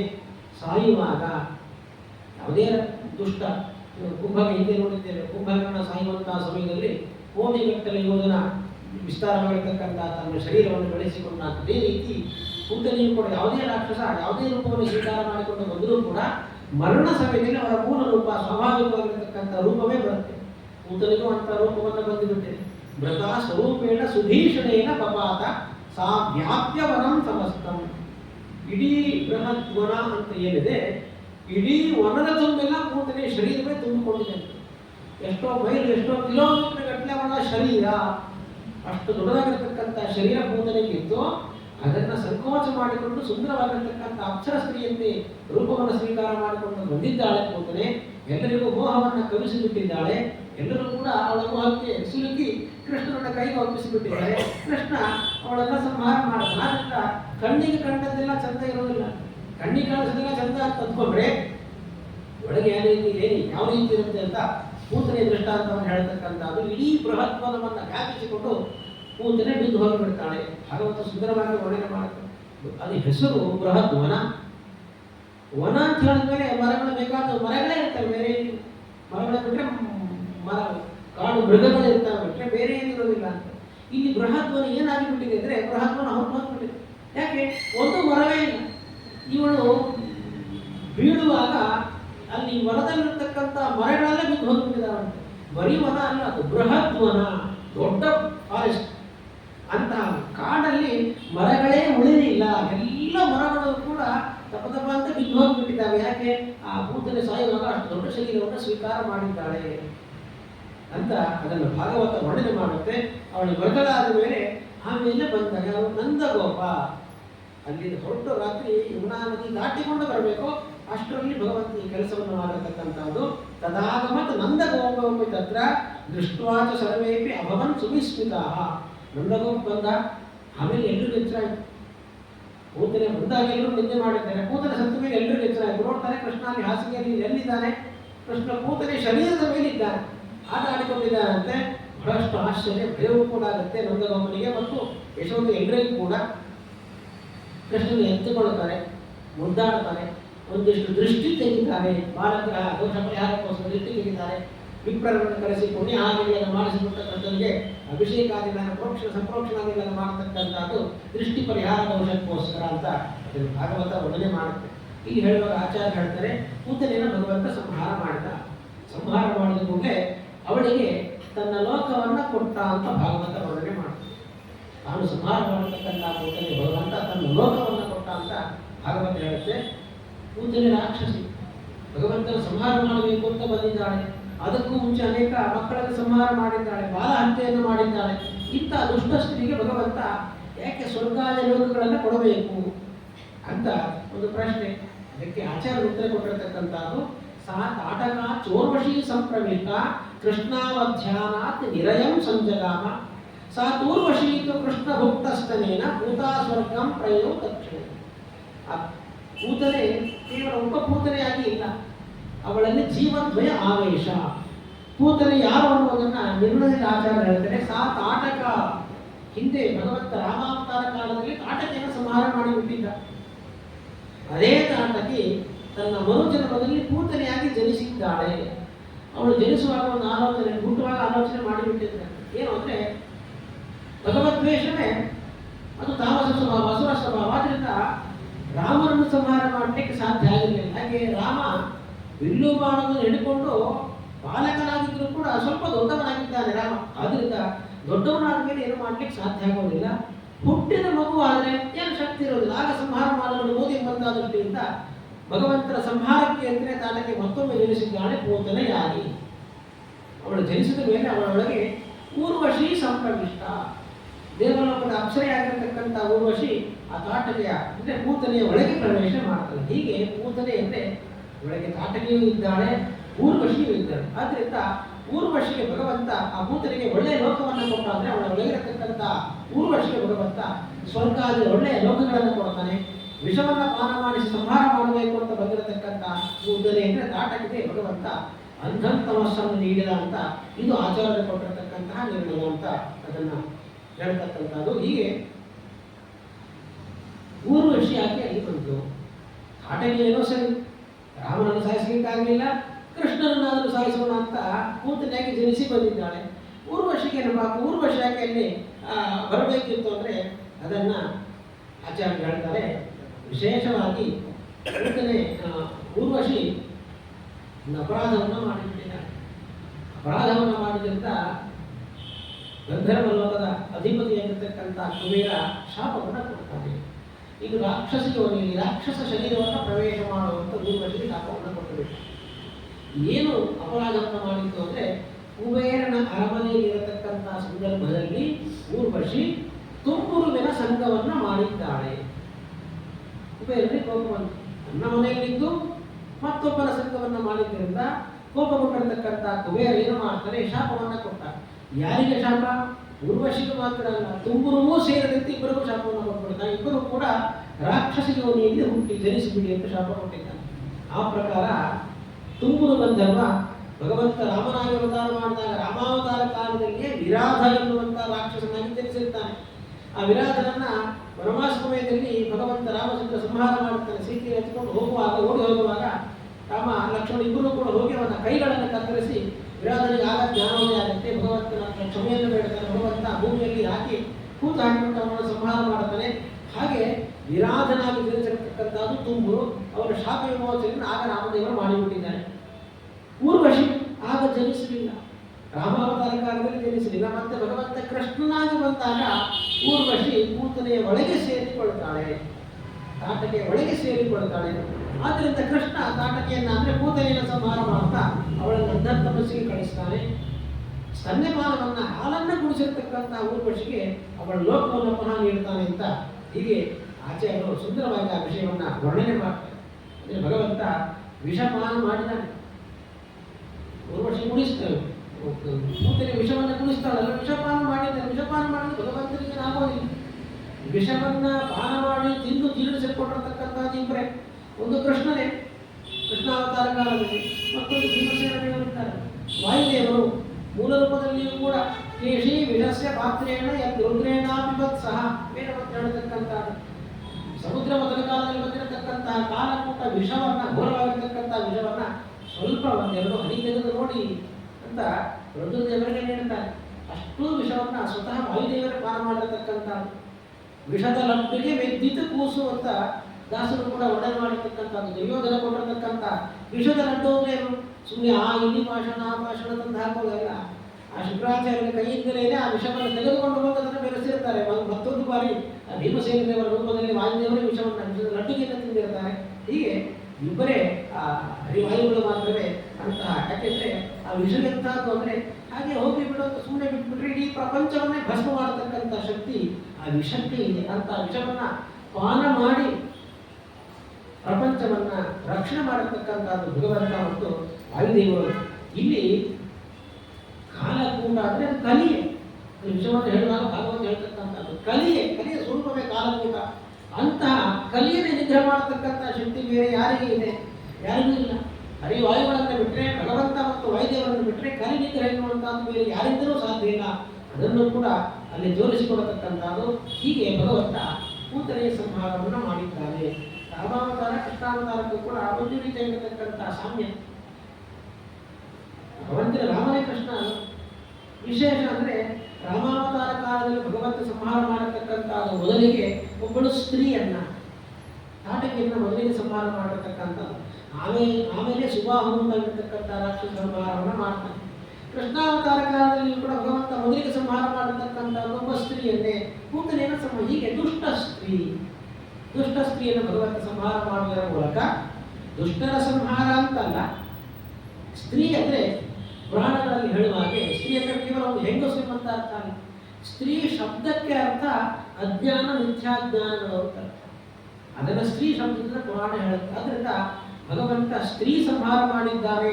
ದುಷ್ಟ ಸ್ತ್ರೀ ಸಂಹಾರ, ಎಲ್ಲ ಸ್ತ್ರೀಯರು ದುಷ್ಟರಂತಲ್ಲ, ದುಷ್ಟ ಸ್ತ್ರೀಯರಂತೆ ಯಾರಿದ್ದಾರೆ ಅವರನ್ನು ಭಗವಂತ ಸಂಹಾರ ಮಾಡ್ತಾ ಅಂದ್ರೆ ಅಜ್ಞಾನ ಮಿಥ್ಯಾಜ್ಞಾನಗಳ ಸಂಕೇತವಾಗಿರ್ತಕ್ಕಂಥ ದುಷ್ಟ ಸ್ತ್ರೀ ಅದನ್ನು ಸಂಹಾರ ಮಾಡ್ತಾನೆ ಭಗವಂತ. ಅಂದ್ರೆ ಪ್ರಪಂಚದಲ್ಲಿರ್ತಕ್ಕಂತಹ ಭಗವದ್ ಭಕ್ತರ ಮನಸ್ಸಲ್ಲಿರ್ತಕ್ಕಂಥ ಅಜ್ಞಾನವನ್ನ, ಮಿಥ್ಯಾಜ್ಞಾನವನ್ನ ಈ ಮೂಲಕ ತಾನು ಪರಿಹಾರ ಮಾಡ್ತೇನೆ ಅಂತ ಭಗವಂತ ರಾಮಾವತಾರ ಕಾಲದಲ್ಲಿ ತೋರಿಸಿಕೊಟ್ಟ. ಕೃಷ್ಣಾವತಾರ ಕಾಲದಲ್ಲಿ ಕೂಡ ಭಗವಂತ ತೋರಿಸಿಕೊಡತಕ್ಕಂಥದ್ದು ಅಂತ ಅದನ್ನ ವರ್ಣನೆ ಮಾಡ್ತಾರೆ. ಆದ್ದರಿಂದ ಭಾಗವತವೇ ಹೇಳುವ ಹಾಗೆ ಸಂಗಮನ ಕುರಿಯಾತ್ ಪ್ರಮದಾಸು ಜಾತು, ಸ್ತ್ರೀ ಸಂಘವನ್ನ ಮಾಡಬಾರದು ಅಂತ ಸಾಮಾನ್ಯವಾಗಿ ಸ್ಟೇಟ್ಮೆಂಟ್ ಕೊಡ್ತಾರೆ. ಮದುವೆ ಆಗಬಾರ್ದಾಗಿದ್ರೆ ಅಂತ ಹೇಳಿದ್ರೆ ಸ್ತ್ರೀ ಸಂಘ ಅಂದ್ರೆ ದುಷ್ಟ ಸ್ತ್ರೀ ಸಂಘ, ದುಷ್ಟ ಸ್ತ್ರೀ ಸಂಘ, ಪರಸ್ತ್ರೀ ಸಂಘ ಅಂತ ಅದನ್ನು ಮಾಡಬಾರದು. ಯಾಕೆಂದ್ರೆ ಅದು ಅಜ್ಞಾನ ಮಿಥ್ಯಾಜ್ಞಾನ ಸ್ವರೂಪ. ಆದ್ದರಿಂದ ಅಜ್ಞಾನ ಮಿಥ್ಯಾಜ್ಞಾನಗಳಿಗೆ ಬಲಿಯಾಗಬಾರದು. ದುಷ್ಟ ಶಾಸ್ತ್ರಗಳನ್ನ, ಕುಶಾಸ್ತ್ರಗಳನ್ನ ಅಧ್ಯಯನ ಮಾಡಬಾರದು, ಅದನ್ನ ಶ್ರವಣ ಮಾಡಬಾರದು ಅಂತ ಸಂಕೇತವನ್ನ, ಸಂದೇಶವನ್ನ ತನ್ಮೂಲಕ ನೀಡತಕ್ಕಂಥದ್ದು ಭಗವಂತ. ಹೀಗೆ ಊರ್ವಶಿ ಉತ್ತಮ ಸ್ತ್ರೀ, ಅವಳನ್ನು ಉದ್ಧಾರ ಮಾಡಿ, ಕೂತನೆ ನಾಟಕ್ಕೆ ದುಷ್ಟ ಸ್ತ್ರೀ, ಅವಳ ನಿಗ್ರಹವನ್ನು ಮಾಡತಕ್ಕಂಥ ಭಗವಂತ ಪ್ರತ್ಯಕ್ಷವಾಗಿ ತೋರಿಸಿಕೊಟ್ಟಿರ್ತಾನೆ. ಸ್ತ್ರೀಯರೆಲ್ಲರೂ ದುಷ್ಟರಲ್ಲ, ಊರ್ವಶಿಯನ್ನು ಉದ್ಧಾರ ಮಾಡಿದ್ದಾನೆ ಭಗವಂತ, ಕಾಟಕಿಯನ್ನು ಸಂಹಾರ ಮಾಡತಕ್ಕಂಥದ್ದು ಭಗವಂತ ಅಂತ ಇಷ್ಟು ಹೇಳ್ತಕ್ಕಂಥದ್ದು. ಹಾಗಾಗಿ ಯಾರೇ ಅಲ್ಲಿ ಸ್ತನ್ಯಪಾನವನ್ನು ಮಾಡಿಸುವಾಗ ಒಳಗಿರತಕ್ಕಂಥ ಊರ್ವಶಿ ಭಗವಂತನಲ್ಲಿ ಅಪಾರವಾಗಿರತಕ್ಕಂಥ ಭಕ್ತಿಯನ್ನು ಮಾಡ್ತಾನೆ. ಹೇಗೆ ಕಾಟಕ್ಕೆ ಒಳಗಿರತಕ್ಕಂಥ ಕಾಟಕ್ಕೆ ಕೃಷ್ಣನನ್ನ ಸಾಯಿಸಬೇಕು ಎಂಬಂತ ಸಂಕಲ್ಪದಿಂದ ವಿಷವನ್ನು ಪಾನ ಮಾಡಿಸೋದಕ್ಕೆ ಸಿದ್ಧಳಾಗಲು, ಅದೇ ಕ್ಷಣದಲ್ಲಿ ಒಳಗಿರತಕ್ಕಂಥ ಊರ್ವಶಿ ಭಕ್ತಿಯಿಂದ ಭಗವಂತನಿಗೆ ಕ್ಷೀರವನ್ನು, ಸ್ತನ್ಯಪಾನವನ್ನು ಮಾಡಿಸ್ತಾ ಇದ್ದರೆ ಸಂಕಲ್ಪವನ್ನು ಮಾಡಿ. ಹಾಗಾಗಿ ಆ ಭಕ್ತಿಗೆ ಭಗವಂತ ಅನುಗ್ರಹ ಮಾಡತಕ್ಕಂಥದ್ದು. ಇಲ್ಲಿ ದ್ವೇಷಕ್ಕೆ ಭಗವಂತ ನಿಗ್ರಹವನ್ನು ಮಾಡತಕ್ಕಂಥದ್ದು. ಅದರಿಂದ ಭಗವಂತ ಭಕ್ತಿಯಿಂದಲೇ, ಭಕ್ತೈಕ ಲಭ್ಯ, ಭಕ್ತಿಯಿಂದ ಭಗವಂತ ಸಿಗುತ್ತಾನೆ ಹೊರತು ದ್ವೇಷದಿಂದ ಅಲ್ಲ ಅಂತ ಅದನ್ನು ಕೂಡ ತೋರಿಸಿಕೊಡತಕ್ಕಂಥದ್ದು. ಹಾಗಾಗಿ ಭಗವಂತ ಈ ರೀತಿ ಪೂತನ ಜೀವಿತ ಹರಹ, ಕೃಷ್ಣಾಷ್ಟೋತ್ತರ ಕೃಷ್ಣನಾಮದಲ್ಲಿ ಹೇಳ್ತೇವೆ, ಪೂತನ ಜೀವಿತ ಹರಹ ಅಂತ ಭಗವಂತನನ್ನ ಸ್ತೋತ್ರ ಮಾಡತಕ್ಕಂಥದ್ದು. ಸುಂದರವಾಗಿ ಈ ಪೂತನೆಯ ಸಂಹಾರದ ಪ್ರಸಂಗವನ್ನ ವಾದಿರಾಜರು ರುಕ್ಮಿಣೀಶ ವಿಜಯದಲ್ಲಿ 20 ಶ್ಲೋಕಗಳಲ್ಲಿ, 22 ಶ್ಲೋಕಗಳಲ್ಲಿ ವರ್ಣನೆ ಮಾಡ್ತಾರೆ. ಅಷ್ಟು ಸುಂದರವಾಗಿ ಈ ಪ್ರಸಂಗವನ್ನ ನಿರ್ಣಯ ರೂಪದಲ್ಲಿ ಆಚಾರ್ಯರು ಹೇಳಿದ್ದಾರೆ. 3-4 ಶ್ಲೋಕಗಳಲ್ಲಿ, 22 ಶ್ಲೋಕಗಳಲ್ಲಿ ವರ್ಣನೆ ಮಾಡ್ತಾ ಇದ್ದಾರೆ. ಹೀಗೆ ಆ ಪೂತನೆಯ ವಿವರವನ್ನ ತೋರಿಸಿಕೊಟ್ಟ ಆಚಾರ್ಯರು. ಸಾ ತುಂಬರೋ ಸಂಗತ ಆವಿವೇಶ ರಕ್ಷಸ್ತನು ಶಾಪತೋ ವಿತ್ತಪಸ್ಯ ಕೃಷ್ಣ ಸ್ಪರ್ಶಾತ್ ಶುದ್ಧ ರೂಪ ಪುನರ್ದಿವಂ ಯಯೋ ತುಷ್ಟೆ ಕಿಮಲಭ್ಯಂ ರಮೇಶಿ. ಭಗವಂತನ ಸ್ಪರ್ಶ ಆಯ್ತಲ್ಲ, ಉದ್ಧಾರ ಆಗಿಬಿಟ್ಟು. ತುಂಬುವಿನ ಸ್ಪರ್ಶ ಮಾಡಿದ್ದರಿಂದ ರಾಕ್ಷಸ ಜನ್ಮ ಬಂತು ಊರ್ವಶಿಗೆ. ಭಗವದ್ಭಕ್ತಿಯಾಗಿರ್ತಕ್ಕಂಥ ಪರಿಶುದ್ಧಳಾಗಿರ್ತಕ್ಕಂಥ ಊರ್ವಶಿ ತುಂಬುರುವಿನ ಸ್ಪರ್ಶ ಮಾಡಿದ್ದರಿಂದ ರಾಕ್ಷಸ ಜನ್ಮ ಪಡ್ಕೊಂಡಿದ್ದಾಳೆ. ಅದೇ ಭಗವಂತನ ಸ್ಪರ್ಶ ಮರುಕ್ಷಣದಲ್ಲಿ ತನ್ನ ಮೂಲ ರೂಪವನ್ನು ತನ್ನ ಲೋಕಕ್ಕೆ ತೆರಳತಕ್ಕಂಥದ್ದು. ಆದ್ದರಿಂದ ಕಿಮಲಭ್ಯಂ ಪ್ರಸನ್ನೇ ಭಗವತಿ ಶ್ರೀನಿಕೇತನೆ ಅಂತ ಹೇಳಿದ ಹಾಗೆ ಆಚಾರ್ಯ ಹೇಳ್ತಾರೆ, ಯಯೋ ತುಷ್ಟೇ ಕಿಮಲಭ್ಯಂ ರಮೇಶೆ. ಭಗವಂತ ಪ್ರಸನ್ನನಾದಾಗ ಯಾವುದು ತಾನೇ ದುರ್ಲಭ. ಹಾಗಾಗಿ ಭಗವಂತನ ಸ್ಪರ್ಶದಿಂದ ಅವಳೆಲ್ಲ ಶಾಪ ಪಾಪಗಳು ಕೂಡ ಪರಿಹಾರವಾಗಿ ಆ ತನ್ನ ಲೋಕವನ್ನು ಸೇರಿದಾಳೆ ಅಂತ ಅದನ್ನು ವರ್ಣನೆ ಮಾಡ್ತಾರೆ ಆಚಾರ್ಯ. ಹೀಗೆ ಸುಂದರವಾಗಿ ಪೂತನೆಯ ಸಂಹಾರವನ್ನು ವರ್ಣನೆ ಮಾಡಿದ್ದು. ಪುನಃ ಭಗವಂತನ ಲೀಲೆಗಳನ್ನು ವರ್ಣನೆ ಮಾಡ್ತಾರೆ. ಎಲ್ಲ ಲೀಲೆಗಳನ್ನ ಅಲ್ಲಲ್ಲೇ ಒಂದಿಷ್ಟು ಒಂದೊಂದು 2 ಶ್ಲೋಕಗಳಲ್ಲಿ ಸುಂದರವಾಗಿ ವರ್ಣನೆ ಮಾಡ್ತಕ್ಕಂಥದ್ದು. ಅಷ್ಟೆಲ್ಲ ದೈತ್ಯರು ಬರಬೇಕಲ್ಲ. ಮೊದಲಿಗೆ ಬಂದಿರತಕ್ಕಂಥದ್ದು ಕಂಸನ ಧಾತ್ರಿ, ದಾದಿ ಬಂದಿದ್ದಾಳೆ. ಇನ್ನು ಮುಂದೆ ಕಂಸನ ಒಬ್ಬೊಬ್ಬರಾಗಿ ವಿರುದ್ಧರು ಬರೋದಕ್ಕೆ ಪ್ರಾರಂಭ ಮಾಡ್ತಾರೆ. ಅವರೆಲ್ಲರನ್ನೂ ಕೂಡ ಭಗವಂತ ಸಂಹಾರ ಮಾಡತಕ್ಕಂಥದ್ದು ಆ ಬೃಹತ್ಪುರದ ಪರಿಸರದಲ್ಲಿ ಅಂತ ವರ್ಣನೆ ಮಾಡ್ತಾರೆ ಆಚಾರ್ಯರು. ಯಥಾಮತಿ ಆ ಭಾಗವನ್ನು ನಾಳೆ ದಿವಸ ಚಿಂತನೆ ಮಾಡೋಣ ಅಂತೇಳಿ ಪ್ರವಚನವನ್ನು ಕೃಷ್ಣಾರ್ಪಣಿಸ್ತೇವೆ. ವಿವರ್ಜಿತ ಪ್ರಿಯತಾಂ ಪ್ರೀತಯೇವಾಲಂ ವಿಷ್ಣುರ್ಮೇ ಪರಮಸ್ವೃತಿ. ನಾಳಿನ ಪಂಚಾಂಗ ಪರಾಭವನಾಮ ಸಂವತ್ಸರ ಉತ್ತರಾಯಣ ಗ್ರೀಷ್ಮ ಋತು ನಿಜ ಜ್ಯೇಷ್ಠ ಮಾಸ ಮಾಸ ನಿಯಾಮಕ ರಮಾತ್ರಿ ವಿಕ್ರಮ ದಶಮಿ ಮೇಧ ಇರತಕ್ಕಂತಹ ಏಕಾದಶಿಯ ತಿಥಿ. ಆದ್ದರಿಂದ ಉಪವಾಸ ಆಚರಣೆ ಇಲ್ಲ, ದಶಮಿ ಆಚರಣೆ ಇರ್ತದೆ. ಶುಕ್ರವಾಸರ ಭರಣಿ ನಕ್ಷತ್ರ, ಶೂಲಯೋಗ, ಭವಕರ್ಣ